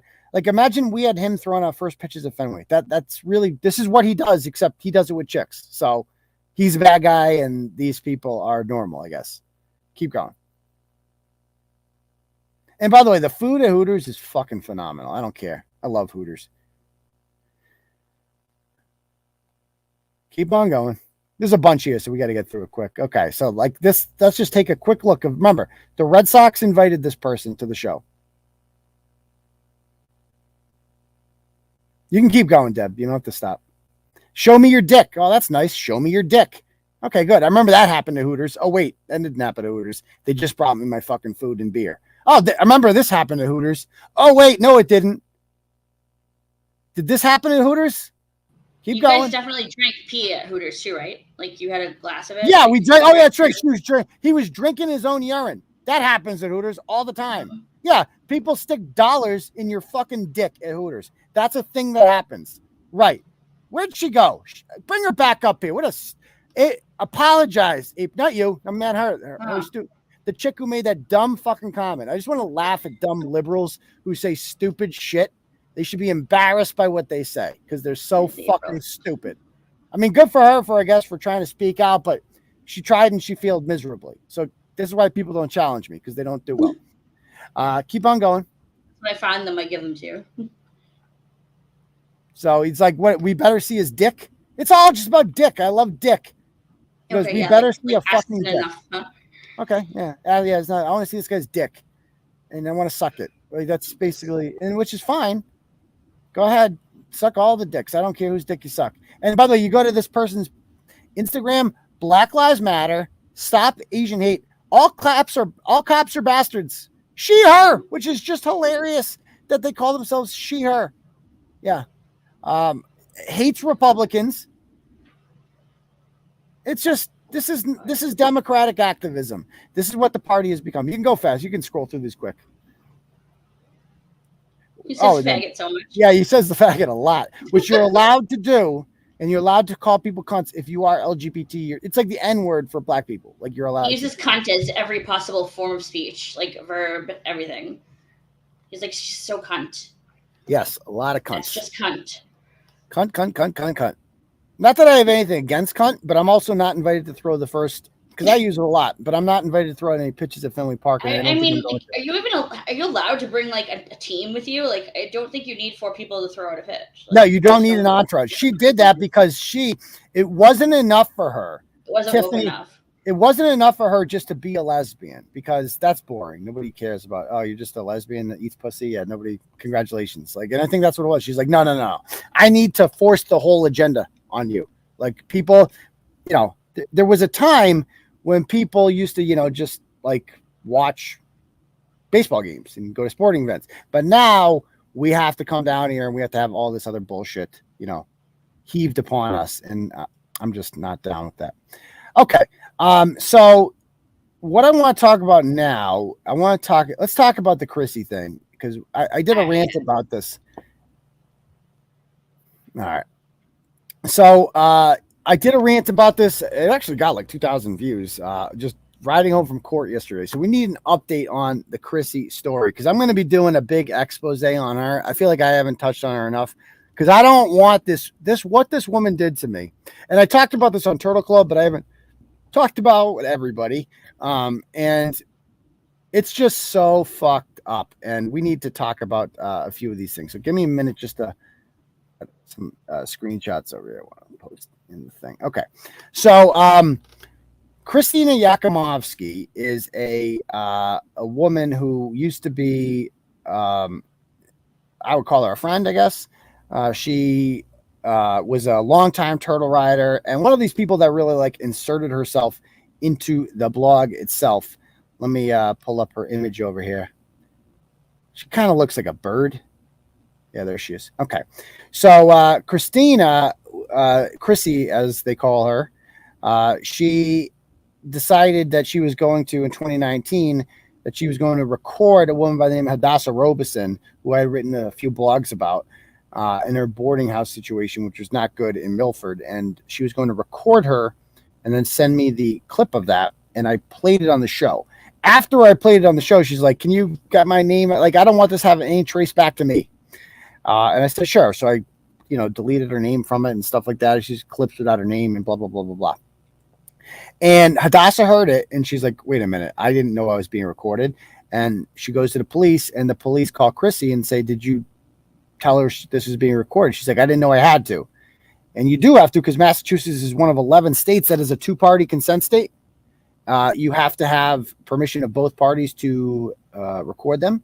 And Crissy admitted to the police, yeah, I didn't. And this is why you should always talk to a lawyer first, by the way, guys. Pro tip when the cops call you, just don't. I mean, I don't think don't talk to police. But if they're questioning you about a crime, don't talk to police. Okay. And Crissy she thought that like ignorance of the law could somehow get her out of this. But as it turns out, it can't. And at first I thought, because they charged her with 2 felonies for wiretapping. And at first I thought, I'm like, wow, I thought she was kind of a victim in this at first because I'm like, wow, that's fucked up. But that's because I didn't know her. And I didn't know what a psychopath she is. And as it turns out, this is just fucking karma catching up to her. So she befriended me. And when I was dealing with a mental health crisis last year, in which I wanted to like jump off bridges and, I hated fucking life. I was extremely depressed. She buddied up to me and she kind of shared some of her personal experiences. She lost, my mother had cancer. Her father had passed away. We kind of bonded over that. She'd been divorced and, she gave me advice on that and blah, blah, blah, blah, blah. And so I trusted her and she helped out with the blog a lot. And I knew she was taking this charge and I thought it was absurd. So I'm like, I trust this woman. She seems like a good person. And it turns out she's the biggest psychopath I've ever dealt with in my entire life. And I deal with psychopaths all the time because we had this little group chat that Laura from London was in and Diane was in and she was in. And there was another woman in it. We're going to leave her out of it. And basically, Crissy decided after some time, I believe in like December, conversations things that we were talking about in the group chat were being repeated verbatim on Krusty Panties channel there. And it's like, how did Krusty Panties know that? Like, how did she know these things? They were very specific things. And Crissy started getting in her head that we were hacked, that our whole conversation was compromised because somebody had hacked. She kept saying that somebody hacked into her account. And so we, when this started happening more and more, we went over to this app called the Signal app, and it's only on phones because I was convinced my Wi-Fi was hacked. I called the police.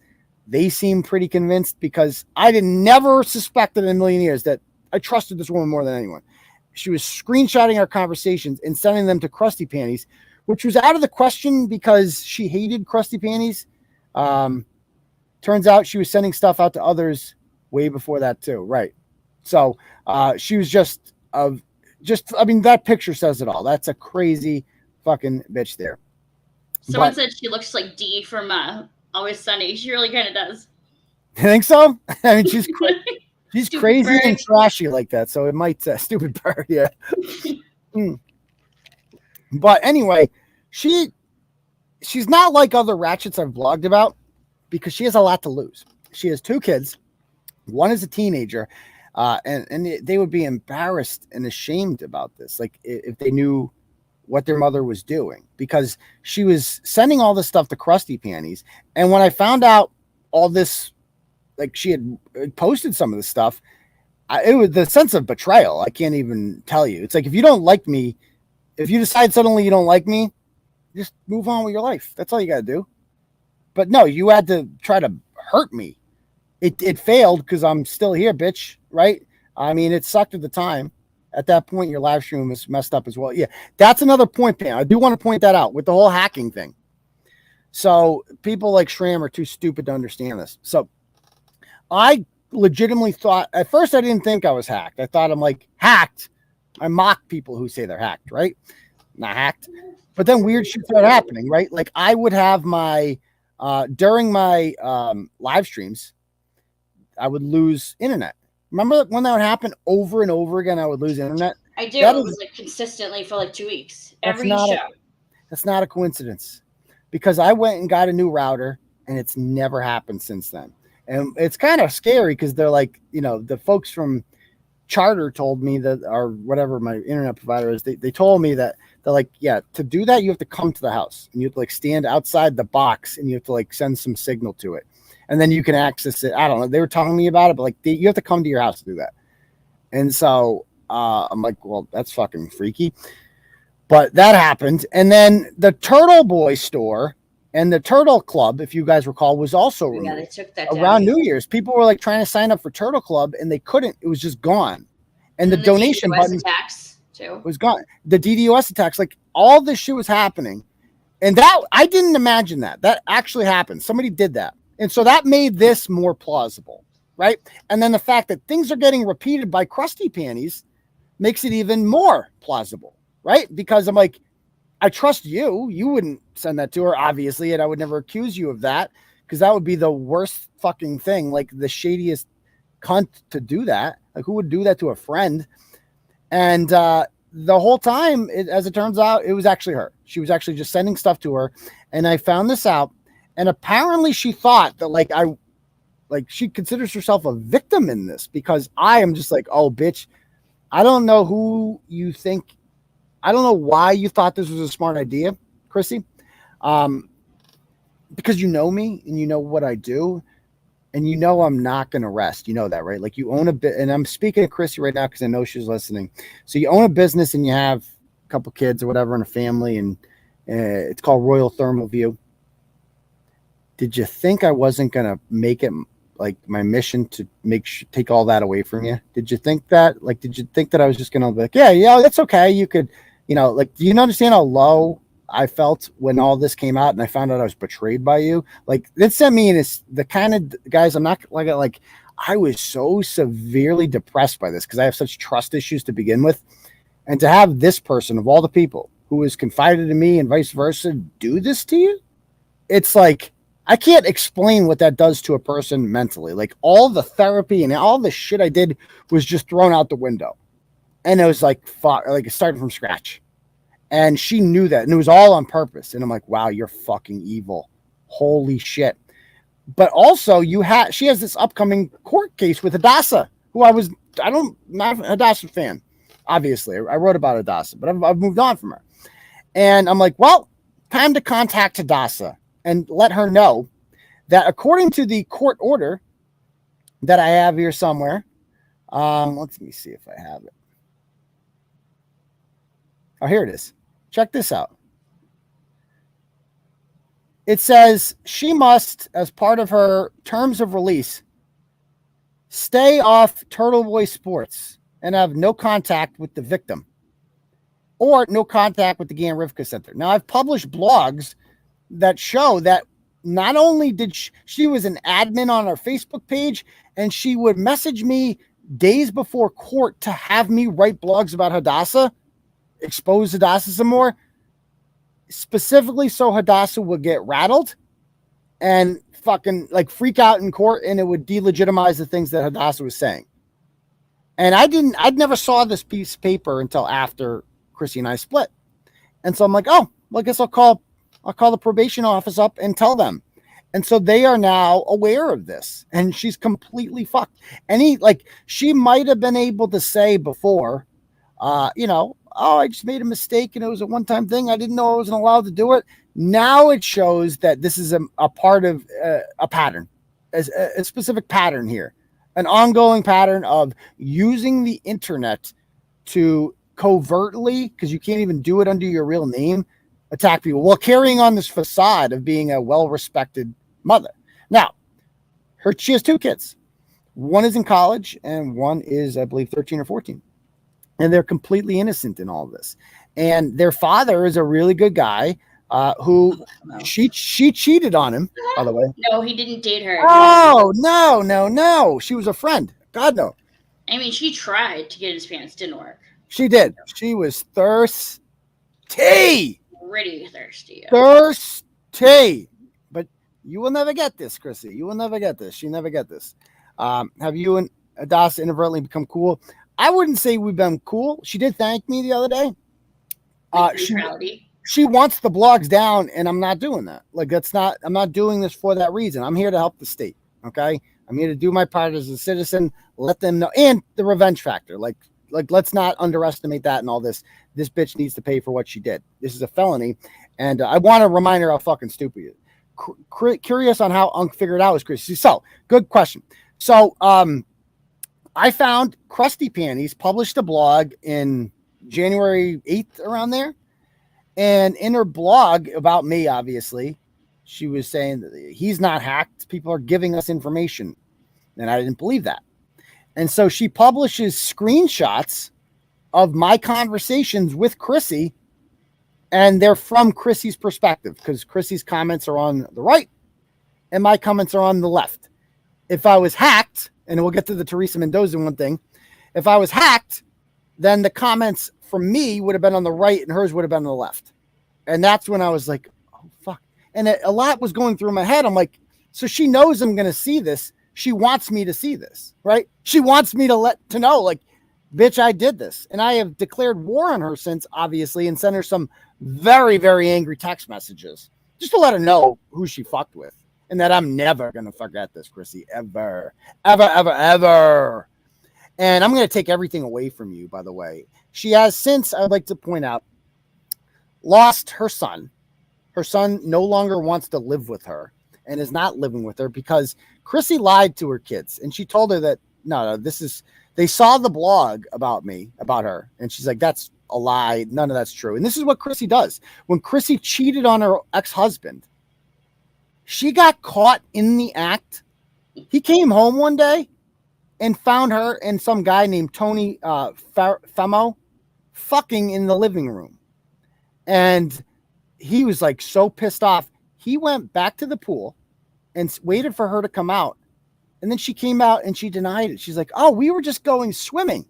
We were wrestling. Yeah, we were wrestling. She actually told him that we were wrestling. And that's how much of a pathological liar she is. And he's like, are you fucking kidding me? And then he's like, he was furious, obvious, and didn't want to be with her and wanted to leave, whatever. She threatened to go to the police and say that he raped her.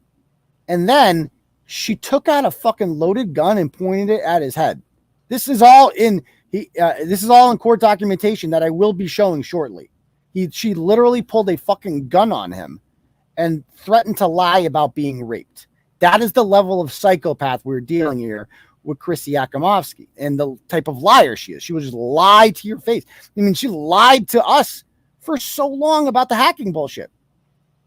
So anyway, Crissy decides that, so her kids, she's told her kids, oh, you didn't, this is coming out. There's going to be more coming. You're going to see. Crissy tells her kids, no, that Turtleboy blog, that's all untrue. And she could be very convincing. And that's your mother. You're going to believe your mother. Well, now that it's coming to the point where Christy's in serious danger of going to jail, the kids had to be alerted that this is true. Your mom might not be here any day. Mom might not be here, right? And so they got the teenager found out about this and feels so betrayed because he's more than anything. He's like, my mom taught us not to lie, not to cheat, not to steal. And she is the biggest hypocrite. And she's just been lying to me my whole life. Imagine like the trauma that causes to a kid. You know, like that really is so... puts your world on its end. That's like, you know, is anything she's ever told me my whole life been true? You know? Yeah. And it's like, you are, God knows what she's told them about their father, what lies she's fed to them, and they don't want to live with her. And guess who else left her, Deb? Her Ray, her Ray, fiance. her fiance has left her. So Ray, the guy who probably should have left a long time ago, because Ray, you've seen the messages that she sent me. They're very inappropriate. Okay. And, I'm sure I'm not the only one that got messages like that. I'm sure a lot of guys got messages like that. I'm sure too. Your girl's a whore. Okay. She's a whore 100%. And she's a psychopath too. So it's probably, she's going to pull a gun on you. And she screwed Hadassah's son, and you still stayed with her through that. He had sex with Hadassah's son in order to get information on Hadassah. That's the level of crazy we're dealing with here. And I've seen the messages. Between her and Hadassah's son, because I spoke with him too. And she actually fucked him in order to get information on Hadassah. That's how obsessed with Hadassah she was. So he's got like mental issues or something too, right? Yeah, he's fucked up. Yeah. Like he's not all there. We can't really consent either. She fucked it's him. A very gray line. Yeah. So she fucked him, and just to get information on Hadassah, that's the level of psychopath that we are dealing with here. And for that reason, I mean, she's a danger around kids, and she lost Ray, so he's gone now. And so I just want to ask Crissy, how's your life going? How's life? Do you regret? Do you think that? I just want to remind her, about 6 months ago, you were friends with me, and you had a business and you had kids, and you know, life was going okay with you. You got a nice house in Uxbridge. You own a business. You got the business from your dad who died and gave it to you. So you didn't really earn it, but you got the business and you got all this shit, and life was going pretty well. And we're going to talk about that in a moment, Stan. Life was going pretty well for you. Then you decided, you know what? I'm going to throw this all away. I'm going to burn this bridge. And I am going to run to Krusty Panties and Leah. Like, they're going to protect me, right? They're going to protect me. They are going to, when Aidan retaliates against me and exposes me, they'll protect me, right? Nope. Your first, on your court date on February 17th, when I confronted you, where were they? Nowhere. But I was there. And I'm going to be at every court date. And I'm going to be there asking you questions. And it's going to be really unfortunate. So you're going to lose your lawyer too. Your lawyer's going to have to leave you. And we're going to talk about why in a moment. But the Teresita Mendoza thing, for those of you like unfamiliar, there was this account called Teresa Mendoza that used to comment on our channel sometimes. And it would be like, we're going to expose you, all the shit. And in our group chat, we were talking about it. Like, we talked, is this it? Okay, yeah, this was it. Okay. And we would say, who's Teresa Mendoza? And we said, like, we're like, Teresa Mendoza, that must be got to be Krusty Panties, right? And because Teresa Mendoza one day on our Facebook page posted a video, okay, of me, like that, called me whatever, like an asshole. See this? And so this had to be approved by an admin. And so in our group chat, we were like, what the fuck? Who posted this? Okay. So there's Laura saying, like, who approved this? Are we deleting it? And there's Crissy saying, yes, delete it right now. Delete it right now. We can't have that up there. I approved it. Yeah. And then she goes, and I'm like, who approved of this? And she goes, Joelle did. Joelle was one of our admins on the Facebook group. I'm like, who approved that? I'm like, who the fuck allowed this? I'm like, what the fuck is wrong with her? I apologize, Joelle, because I know it wasn't you now. And she goes, she didn't realize it. She freaked out. Well, this is what really happened, as it turned out. This is how that really got on there. Here's a text message that Crissy sent to Joelle saying her, actually, it's right here. Here's the first one.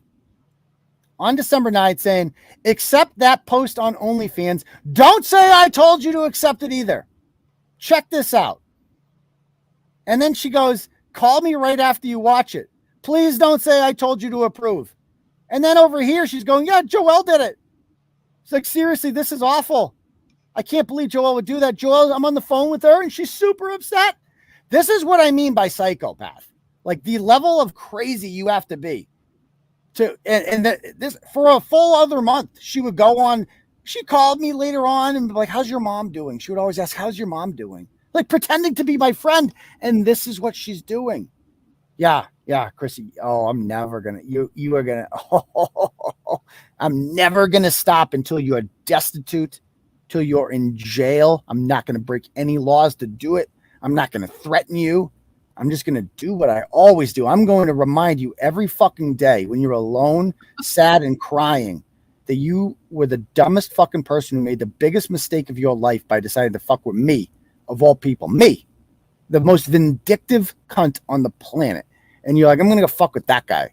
Oh, that's a mistake, girl. Because where's Krusty Panties now? She's not protecting you anymore, huh? Yeah, she moved on to auditors and shit. She's got no interest in you anymore. You're no longer useful.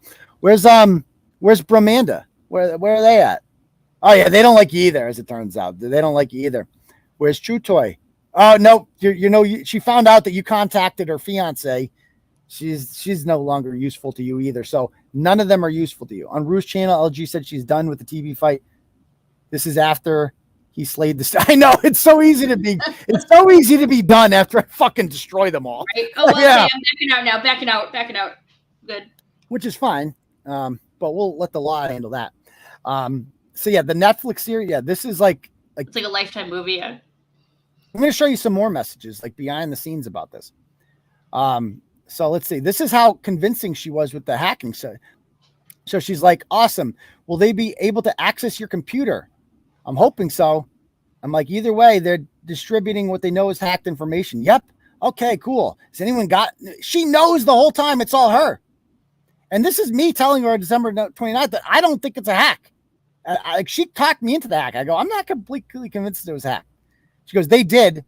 Now we just wait patiently to see what's to come. Oh, you psychopath. She goes, that's it's not only that though. It's the idea that we feel like we could talk freely and they read our things. It's so upsetting. It's scary too. If they do this to you, they could do it to any of us. We could get targeted. With everything going on in my personal life, the business, kids, etc., my blood pressure has been through the roof. I was snapping at Diane, which I never would do. Thanks for making me feel better. Oh, anytime, Crissy. Call that detective. She goes, you guys laughed at me when I wanted to go to the PD when my iCloud got attempted to be hacked. I told you. I'll be honest. I think they know that hacking is a crime, so they're making it look like someone's a snitch. Because remember, Krusty Panties was always saying, oh, someone in your inner circle. Heard she sent a letter to Brett pretending to be a lawyer. She did. She sent and that's what caused that bridge to be whatever with them. Let's see. I completely backed away. My wheels are turning. One of my goals. This is what she's telling me about Hadassah. One of my goals in life is to make Hadassah go insane and have her institutionalized. And I'm being 100% serious. That will be brought to court.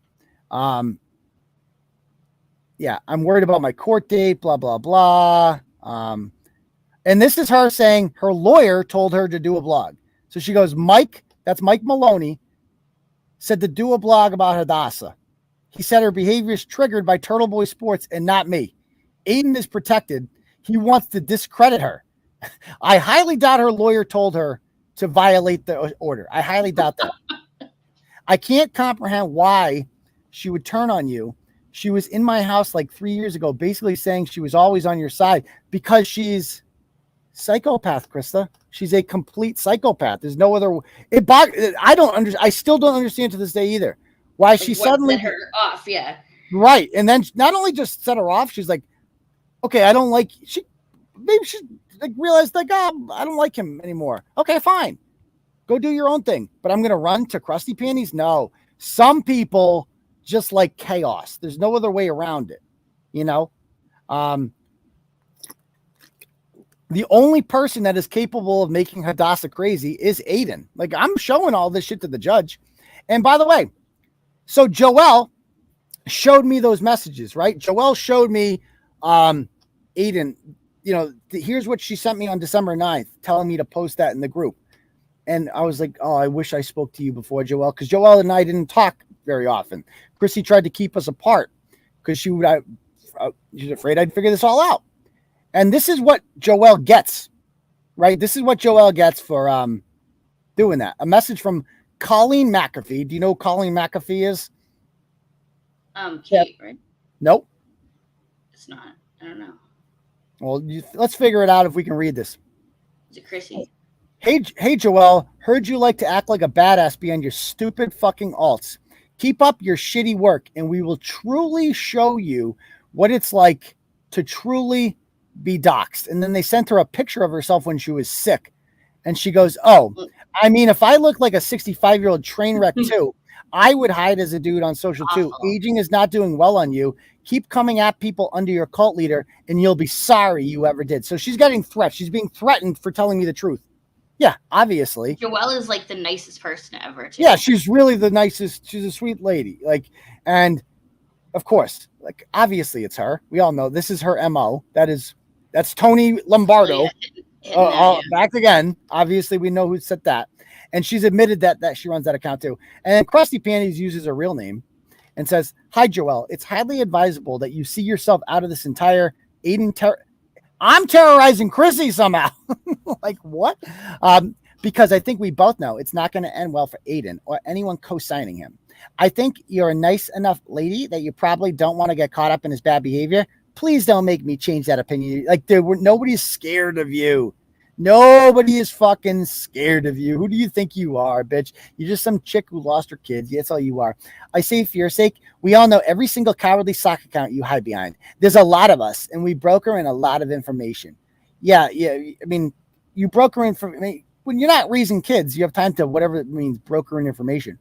Most of it doesn't look very good on the turtle cult. Let Aidan go down on his own. They really thought I was like going down, huh? They really thought like that's the end of Turtleboy. Yeah. Not happening. They were trying real hard. So anyway, in court the other day, right? Crissy was there with her lawyer. Okay.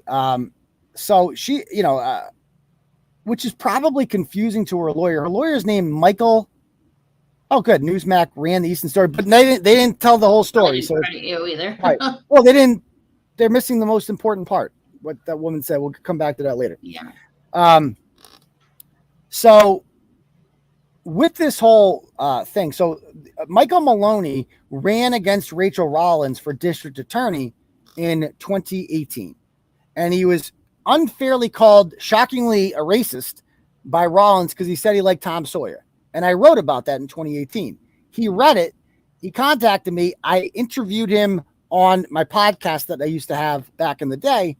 And, it was a good show. He lost, obviously, to Rollins.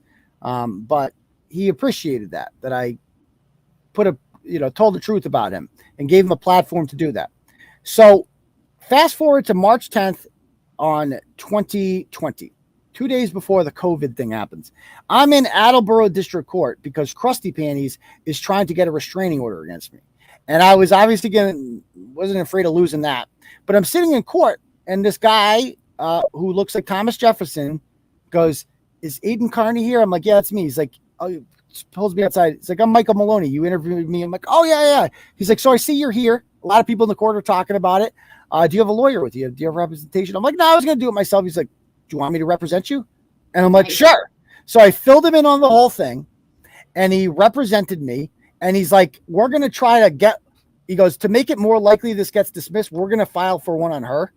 Because that's like a mechanism, I guess you can do to try it. And Mike, I didn't feel like I really needed to do that, but we're going to do it anyway. And he represented me. And unfortunately for Crissy now, and this is because he was shocked when he was in court the other day and he saw me testify. She was not in court. She didn't show up. They were on Zoom, which I cannot tell you how much this offended the judge. I'm going to get the audio for that. This offended the judge in ways that you can't imagine because Maloney pissed off the judge. Maloney goes, Your Honor, we asked for a Zoom because they didn't want to get confronted by me because I confronted them last time and they didn't want to get confronted again. So they asked for Zoom and because they knew I was going to be there and she can't hide behind crusty panties because she's been abandoned by her. So they do this whole Zoom thing and he tells the judge, well, we didn't think she was going to get sentenced today. And he goes, you didn't think she was, it's not up to you to decide that. We wanted to resolve this case today. The maximum punishment is 5 years in jail. She needs to be in front of me right now. She needs to be in front of me right now. And he was fucking rip shit about the arrogance to assume that you would not be sentenced to jail for this, especially after Hadassah got up there in a wheelchair and she did her whole thing. If you've seen Hadassah in court before, it's quite the show usually. She cried. And, but in fairness, like she was a fucking victim of wiretapping, like in this. Yeah. I didn't do anything by blogging about her. Crissy actually did something wrong to her. And so she cried. I gave my statement telling her all the shit that she's been doing behind the scenes. And then Joelle gave her statement. And so he's looking at a fucking 3 victims here. And then the defendant's not even in court. And acting like this is no big deal. Now the judge sees this is part of a pattern. She comes to court. She's only in wheelchairs when she comes to court. Okay. Really? Yeah, I swear to God. And so this is like a pattern now at this point, right? That this woman is clearly a menace. And the judge is sharp and he's picking up on this. And he fucking ripped Maloney a new asshole. And Maloney's like, I didn't know that this witness was going to get up and say this. And all these things he's saying was untrue because he didn't know I was going to speak. And I just spoke on my own. The judge is like, anybody want to speak? I'll speak. Yes, we spoke. So now I have looked up the case law on this, or not the case law, the whatever you call it, the goddamn rules of professional conduct. Let me bring it up right here. What was the judge's name? I didn't even get it. He's a substitute judge. He's not the regular judge. Wow. So damn, he yeah. out then. For him to be just like awesome. Rules of professional conduct, rule 1.9. Duties to former clients. So I am a former client of Michael Maloney, and this is his duty to me, according to the law. A lawyer who has formally represented a client in a matter shall not thereafter represent another person in the same or a substantially related matter in which that person's interests are materially adverse to the interests of the former client. So our Crissy's interests are definitely materially adverse to the interests of mine now. Okay. So he legally cannot represent her. So I just want to point out any day now, Crissy, spoiler alert, Michael Maloney's he has to leave you. He ain't going to lose his license over you. You can file a complaint with the bar over this. He cannot represent you anymore. So just so we're keeping track at home, you have lost in the last 6 months, me, you lost Diane. By the way, Diane was a really good friend of hers in real life. Came to fucking Thanksgiving at her house. Completely betrayed Diane. Doxed her, put her real information out there, all that shit. You fucked over Diane. You've lost her. You've lost me. And by the way, do you know why she turned on Diane and Blarney? Because they wouldn't go against you? Because they wouldn't give her screenshots of their private conversations with me. Yeah. They were like, you have to join Team Storm. And they're like, dude, we're grown-ups. We're not like doing, and we don't want anything to do with any of this. We've moved on with our lives. And she lost Joelle too. It was a real life. She lost Joelle, was a really good life friend. With help with her business. Helped her business a lot. She lost Laura Laura was a friend, even though she's overseas, like lost all those people. That's just friends though. You've also lost your son. He's gone. He hates you now. He'll never look at you the same way. You're going to be estranged from him forever. Your own mother hates you, Cindy. She don't like you. Your business is going to severely suffer from this when I contact every single one of your customers and let them know that is he going to leave the business too? Yeah. Oh, so Ray, by the way, is our only guy. Yeah, he's our only guy. That's the guy who installs Windows for you. And yeah, he's gone. So you lost him. And I'm going to call every single one of your customers and let them know that any conversation that they have with you on the phone was likely recorded, because that's what you are. You're a convicted wiretapper. And your lawyer you're going to lose your lawyer now too. Your law is losing everyone, because that's what I do to people, Crissy, who fuck with me and maliciously. I don't take it on the chin. I'm not one of those people who just moves on. I'm a vindictive cunt, and I'm not going to stop. We're just beginning here. I'm not going to stop destroying your life, just destroying it. Like, I am going to take everything away from you that you loved. I want you to feel as low as I did in early January when I found out that you betrayed me. Like, I want you to feel that pain, and you're gonna feel it. I don't know if you're feeling it yet, but I want you to, because I'm not gonna lie, Deb, like, I sat in my fucking garage and I cried, like, because I was so violated, like, and I'm just like, I can't tell you the level of shit. Like, I'm just like, I wanted to kill myself again, and not just because I'm like, every fucking feeling that I felt a year ago before that all came back, and she wanted me to feel that. And I'm just like, and I really wanted to just fucking die. I mean, I was having fucking panic attacks, and she did that to me. She fucking did that to me. And I'm alive, and I'm never going to forget what you did to me.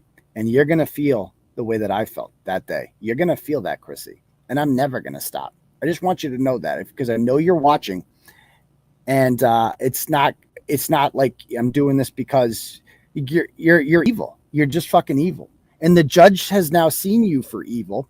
And in my opinion, I think you're going to jail. I didn't think you were going to jail before. If I didn't testify, if me and Joel did not show up at court, if it was just you versus Hadassah, you might have been able, your lawyer might have been able to convince the judge that, like, Hadassah's crazy, right? You might have been able to convince him that.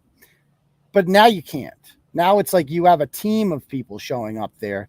And you're not showing up. And you don't have a single person in your corner.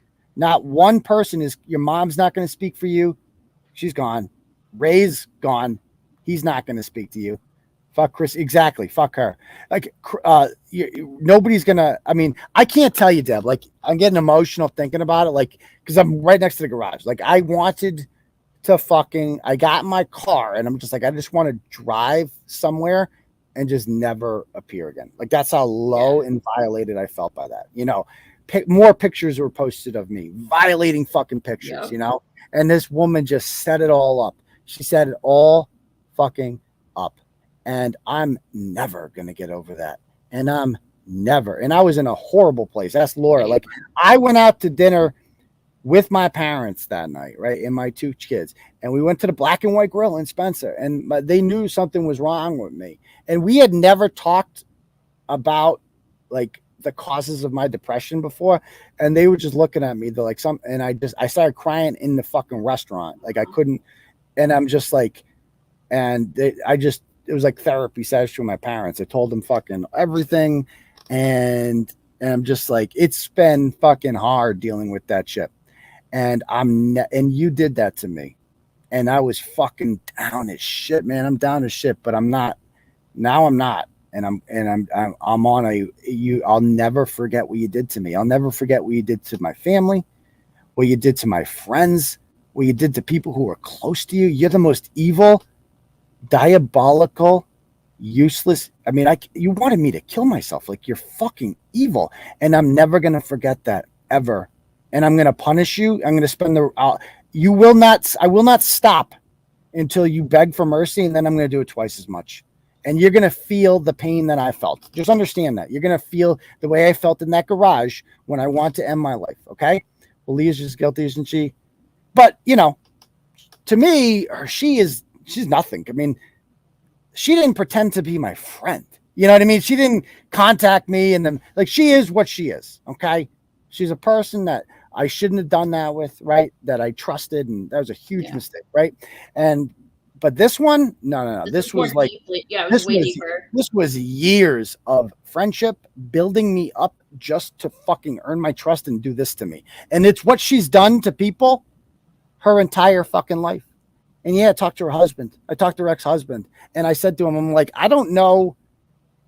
I'm like, how did you? I'm like, I was just friends with her. How were you married? Oh, shit. How do you fucking deal with that? And he's like, I was frightened. Like, that's the best way. Like, you frighten people. Like, you are evil. And this whole Hadassah thing, This is just karma catching up to you. That's all this was. I used to think that this was. I love it. An over, like this seems ridiculous at the court is with all the crimes in the world. They're going after some woman for recording a phone call. It's like, oh no, this is just karma catching up to you because you're an evil fucking piece of shit. Okay, and I'm loving the fact that Ray left you. I'm loving the fact that your kids. I love that too. That made my day yesterday. You told me that. Yeah, so you are just fucking evil, man, and your day's coming, Crissy, and it ain't gonna. I don't have to do anything to you. I don't have to do anything. Did you talk to Ray and the ex-husband yesterday? Did you guys have like a conversation? No, I've never talked to Ray. I've never talked to Ray. And by the way, she wanted Ray. Her and Ray were going to allegedly come to my house to kick my ass or something because she still considers herself the victim in this, even though I'm like, because I'm putting all this out there. Like, you think I'm not going to respond? I don't know what she's thinking. Like, I don't know if she's stupid, but like, whatever, But I haven't known you that long, but love you in a hindsight. Oh, thanks, brother. I appreciate it. And I'm not going to lie. Like, I hate painting myself as a victim in this, but like the way I felt in that garage, man. And by the way, let's talk about Amanda for a moment here. And this is why Amanda's an evil cunt too.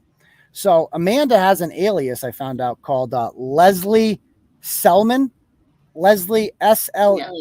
And it's crazy. Leslie Selman has an old backstory. It's an elderly person who's been posting for years.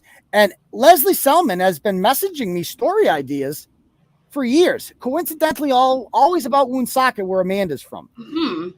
And so when that happened, when that all went down and I'm down in my garage depressed, wanted to end my life, I get a message from Leslie Selman. And Leslie Selman is like, how could you do that? I thought you were a good person, but you're a scumbag. And I'm like, fuck off. And I don't know why I responded to Leslie Selman. I'm like, you don't know anything about my life. I'm like, I'm down here fucking crying in my garage, wanting to kill myself and blah, blah, blah. And then Leslie Selman was like, oh, I'm so sorry to hear that. Oh, I'm so sorry and blah, blah, blah. And then Amanda goes on her show and she's like, haha, Aidan communicated with one of my alts and told me that he was crying and blah, blah, blah. And so that's why Amanda, by the way, is a piece of shit. And that's why I loved it when I found out she was fat. Because I'm like, oh, I know, because she's evil. She's not just a nice, jovial, like jolly fat person. No, she's an evil cunt. For what she did in that moment, like she's an evil fucking fat, useless fucking cunt. And she's going to get diabetes and die. And I don't give a fuck. I mean, fuck what these people did to me. Fuck them, fuck them, fuck them. Now we burn shit. That's what we're going to do. We're going to do it all legally, but I'm going to do what I always do. And I'm going and I'm going to win because that's what I do. I don't know if you fucking retards missed the fucking memo on this. All I fucking do is win over the years. Yeah, I take a lot of punches, right? I got a big fucking nose because I've been punched in it a lot, right? But I always fucking get back up. You'll never fucking stop me. You think you're going to take me down? The storm? Right? The storm's going to take me down. You think I'm going to get taken down by a bunch of people like Nic Schramm? Ernie told me this the other day after the Nic Schramm thing. He's like, dude, he goes, that was just a reminder of that he is the face of people who have a problem with you and want to take you down. Like, that's the storm. People like him who have no teeth, no license, nothing, just fucking losers. Amanda, we all saw what she looked like when the curtain came down. We've seen Brett. We've crusty panties. People don't have their fucking kids. People, Chew Toy lives in a fucking trailer. Like, that's her. She's a racist. That's who's fucking coming after me. And I can't believe I ever spent an ounce of time worrying about what any of these people said. Amanda's the dumbest, and I mean the dumbest so-called person I've ever seen in my life. She's just, I'm so happy that we're back to winning again. These people are completely insane. Yeah, I mean, that's all. Crissy's just a psychopath, an absolute psychopath. So I'm happy I got. There's a lot of people online too. She had a shit ton of fucking. Oh, and there are a lot of them are like Hispanic women. Carmela Rodriguez. Yes, all of them were like a Hispanic or something. None of them were like white, except for Pavelia Titus, maybe. I don't know. Yeah, Pavelia Titus. So, okay.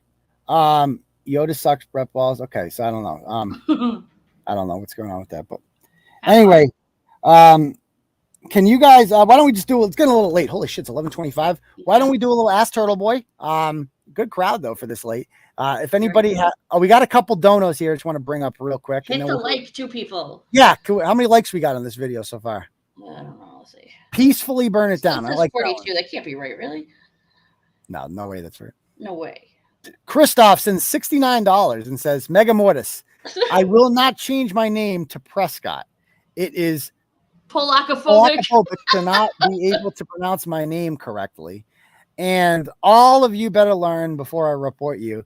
Pantera and Megadeth, Mega Mortis. Okay. I know how to pronounce his name. Is Jenny. His real name is Jenny? Jenny. He told me to call him Jenny. Oh. Right. So Melinda says, what happened to the Saturday Night Freestyles? I've done them like once a month now. I got to bring them back more. It's just, I like my Saturdays, you know? I like my Saturdays, and it's like, maybe I should do them on Friday nights then. It just takes a while to prepare them because they're not actually freestyles. If it was like Friday night, Saturday's too crunch with time. Yeah. Okay. 119 likes, by the way. Okay. All right, cool. That's more like it. Okay, cool. I see. Somebody asked earlier too how they found out that Crissy did all this. She admitted it. No, I found out she did it when the Krusty Panties blog came out with the screenshots from her perspective. That's how I found out. Now, she did tell me on January 6th when like I could show you the whole conversations on January 6th. She lost her mind. She goes, fine, Aidan, just she's doing this whole, she's an actress. She's like, fine, Aidan, I just want this all to go away. Just say I did it. Just say I did it. Fine, Aidan, I did it. I want this to drop. I just want us to move on. And I'm like, obviously you didn't do it. Obviously. Like, and then she told the police later on that, oh, I told him I did it. It's like, bitch, you were like, it sounded like you were just saying that. You know what I mean? Yeah. Like, does that make sense? Yeah. Like, I didn't believe that until I saw the screenshots. That's when I fucking knew. I am feeling better, but I'm not going to lie. Like, I literally, like, as the depression I had in February, in which I wanted to hurt myself, like, this was like more intense, much more intense. Oh my God, me and my therapist, it was fucking not good, man. Not good. Your therapist probably should get paid double. Dude. And like, I really just, there was a million and one ways I just hated it, you know? Thoughts on Taylor Lorenz? I did not know that. That's fucking hilarious. That's hilarious, though. That's hilarious. Okay. Did you see Stephen? Yes, I did. I saw the Stephen Colbert people stayed in the Capitol when they weren't supposed to. So I'm looking forward to seeing how that turns out. Tony Branch update. I don't have much on that, but we're still fighting it. Do you have a TV phone app coming? Yes, there will be one probably in the next couple months that we're developing right now. It's going to be good too. So there used to be one. But I did get through it. Laura. You're right. I had one for Turtleboy Sports. I need one for TV Daily News. That's what we're currently in the process of making right now, developing. And now you're better for it. You're stronger and you're still winning. See, I'm with Matt McCarthy on this one. A poll this week showed Dr. Oz down 9 points in the Senate race. If he loses, it is so true with that because McCormick and Kathy Barnett polled better against this socialist Fetterman than he did. And this guy, because people know Dr. Oz is full of shit. Like he's the most transparently fake politician ever. And he might lose. If we lose that, I agree with you completely, especially in a red wave year. Happy Father's Day to all the great dads. Thank you very much, us moms. I appreciate that. It's 30 more minutes to Father's Day. I love being a dad. That's my favorite thing. My kids, unfortunately, like, yeah, I guess I could jump, man. Sorry, I'm not good enough. My bad. Okay. He is a pro Santa. You're right about that. But yeah, I mean, yeah, like they're my biggest weakness. They're my biggest love, but they're also my biggest weakness. You know what I mean? Like that's true for anybody, I think, who really takes care of kids, you know? Yeah. Like it changes you. You're not the same person after that, you know? Right. Like you can't just, yeah. That's the thing with these other people. They don't mind being who they are. Acting away. Yeah. And now I think of everything like I do. Like, oh, how is she going to I have to always think is like, how is this going to affect my kids? Like I have to think that all the time now, you know? And I never had to think that before, but now I do. And it should be like an automatic thing. You shouldn't have to like go, well, what do you should have thought of your kids that. How did you not? Like I don't know what that means, Mass Patriot. DM on Twitter. Yeah, I respond to all the DMs I can. If I don't respond to your DM, it probably wasn't a good DM. I'm just being honest with you. I read all my DMs. I mean, I'm serious. Like I got so many messages a day. So if you send me some message, and we've been over this, the type of messages not to send. If you send me some message and you're like, oh, you should write about this corrupt guy in my town. I'm not going to respond to that. I'm not going. That's a waste of my time. Because if I have to ask you a million questions, your job is to sell the story idea to me. Okay, that's your job. Your job is as a person because I got hundreds of them. I'm not wasting my time. I'm not here to ask you questions. You're not the interesting person. I am. Like, so you need to come to me with like, oh, here's this screenshot of this. This is interesting. This is like, you need to explain shit to me, and maybe I'll take an interest in your story. Okay. So you need to sell it better to me. If I didn't respond to you, it's for a reason. Who is the new couple? What couple? I don't know what they're talking about. I don't see. That's a perfect example right there. I like Turtle Club on YouTube this week. I could comment. Will the app include Turtle? Oh yes, that is absolutely the app will absolutely. That's one of the. That's why it's taken so long to develop. Is there's a lot of situations we have to do on there to make sure it streamlines perfectly. Yeah, ask Laura. The you should look into people are just the worst. I just sent him a WBR drag. Okay, I'll check that out. Oh, they were talking about the Hooters couple. Oh, what about the Hooters couple? What was the question? I don't know, but then what they say? What was the couple that you talked about? Who is the new couple you were talking about earlier? They were a new couple. There was just people sitting behind him, like when they was at Hooters the other night. Did you see when Seven Schramm tried to go over there and snitch on me? Yes, that's why I was freaking out. I'm like, oh no, and like everyone in the comments is like, oh shit, look behind you, because like, I think he wanted them to like flip out and be like, oh, what the fuck. Like that's how much of a loser he is. Like, let's check this. Dude, he looks like crackhead Jesus, kind of. Like, he looks like Tom Hanks after he read, after he like, when he was like, no, when he was like running across the United States during Forrest Gump. Like, that's what he kind of looked like, except more retarded, if that's possible, than Forrest Gump. This was him, again, during our game watch. There's a couple behind us. Like he's got a boss chip. Just stuff your face with chicken. And they ate so much chicken wings. And that guy, I mean, that's a boss move right there. Go down there, order 5 appetizers and get laid. Respect. By the way, this movie sucks. What movie? And then all of a sudden, we look, and there's Seven Schramm. Look at Seven Schramm. Like, he wants to be like, what are he telling him? Like, you've been on TV this whole night. Like, did he think that they were going to get mad? Did he think that they were going to get mad? He wanted them to be like, oh, like, you know, sue him for like not getting your film release or whatever. Like, I think he was trying to start shit. No, of course he was. Phone, right? Yeah, and it just... Yeah, just tell them what people are saying in comments about them. It didn't work. It didn't work. No, they didn't care. And that was what's hilarious about it. They gave no shits. And what's funny is that I came in peace. I didn't even make fun of the dentures. Like, I was like apologizing to him, and he still tried to start and shit. It's like, dude, you know that you look like the asshole here, right? Not me.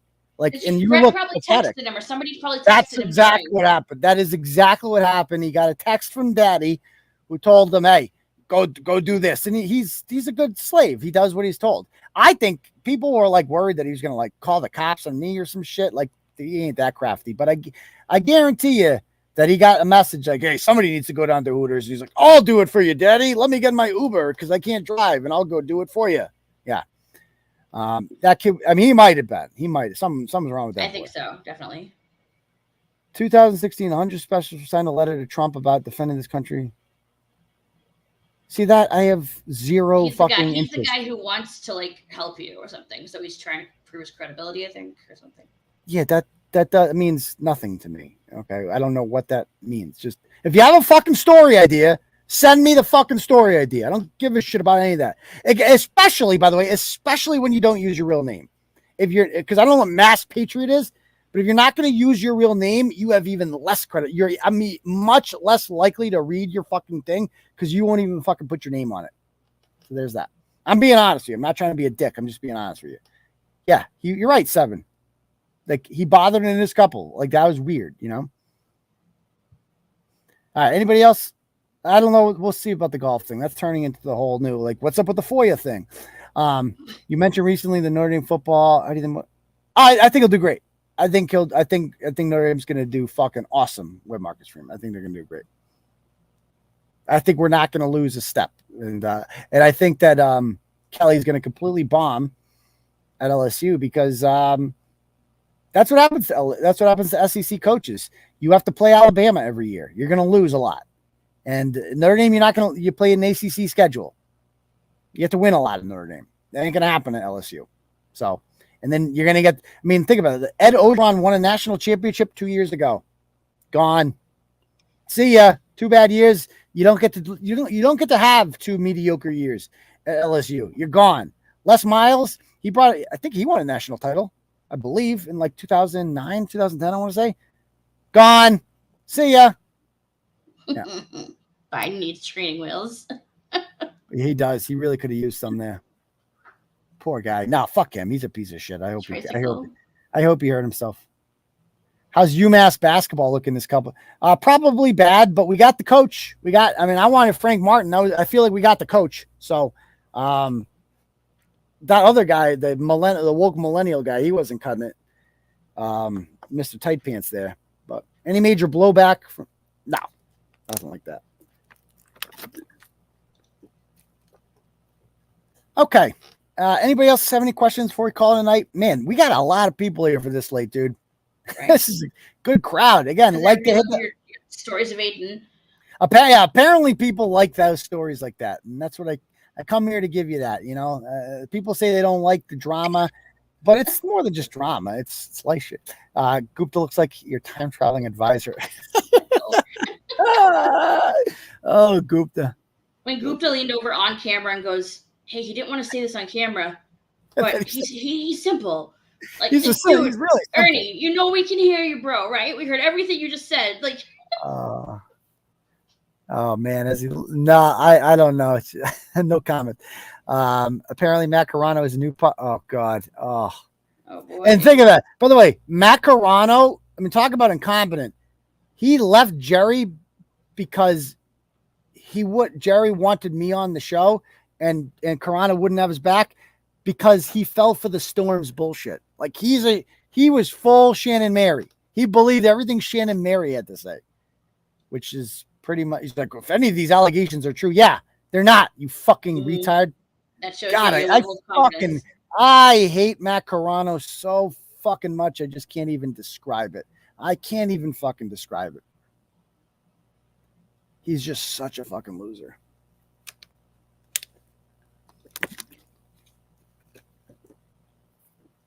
I was out at a bar and found you still on. Yeah. Thank you. We are running a little later than normal, but still. Newsmax? No, they didn't steal my scoop. What are you talking about? Well, yeah, he's saying that they put it up, but didn't credit you, of course. They put what up? That story about the store. Everybody's written about it. Yeah. No, but what aspect did they write about that hasn't been reported? Tell me that. Do you hate Carano? Oh yeah, Carano is a million times worse than Reamer. At least Reamer wears who he is on his sleeve. At least because I hate libertarians more than communists. And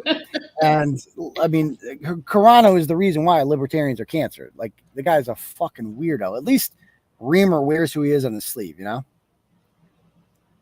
Reamer did walk out of that debate with me, which was fucking hilarious, about transgenders. But all right. Yeah, he's still in the foxhole. All right. So I guess, it's getting a little bit late. Let's see. What did she say here? Same here. I had plans tonight. Went to watch the live show and surprised. Oh, thank you. Happy Father's Day. I appreciate that, Keelan. Thank you. No one's covered that the drive. That's what I'm saying. That's what I'm getting at here. And that's what this guy doesn't seem to understand. It's like, no, they didn't. Gerry said libertarians are conservative. Yeah, that's what Minahan is. Minahan always pretends. Minahan always says he's a libertarian.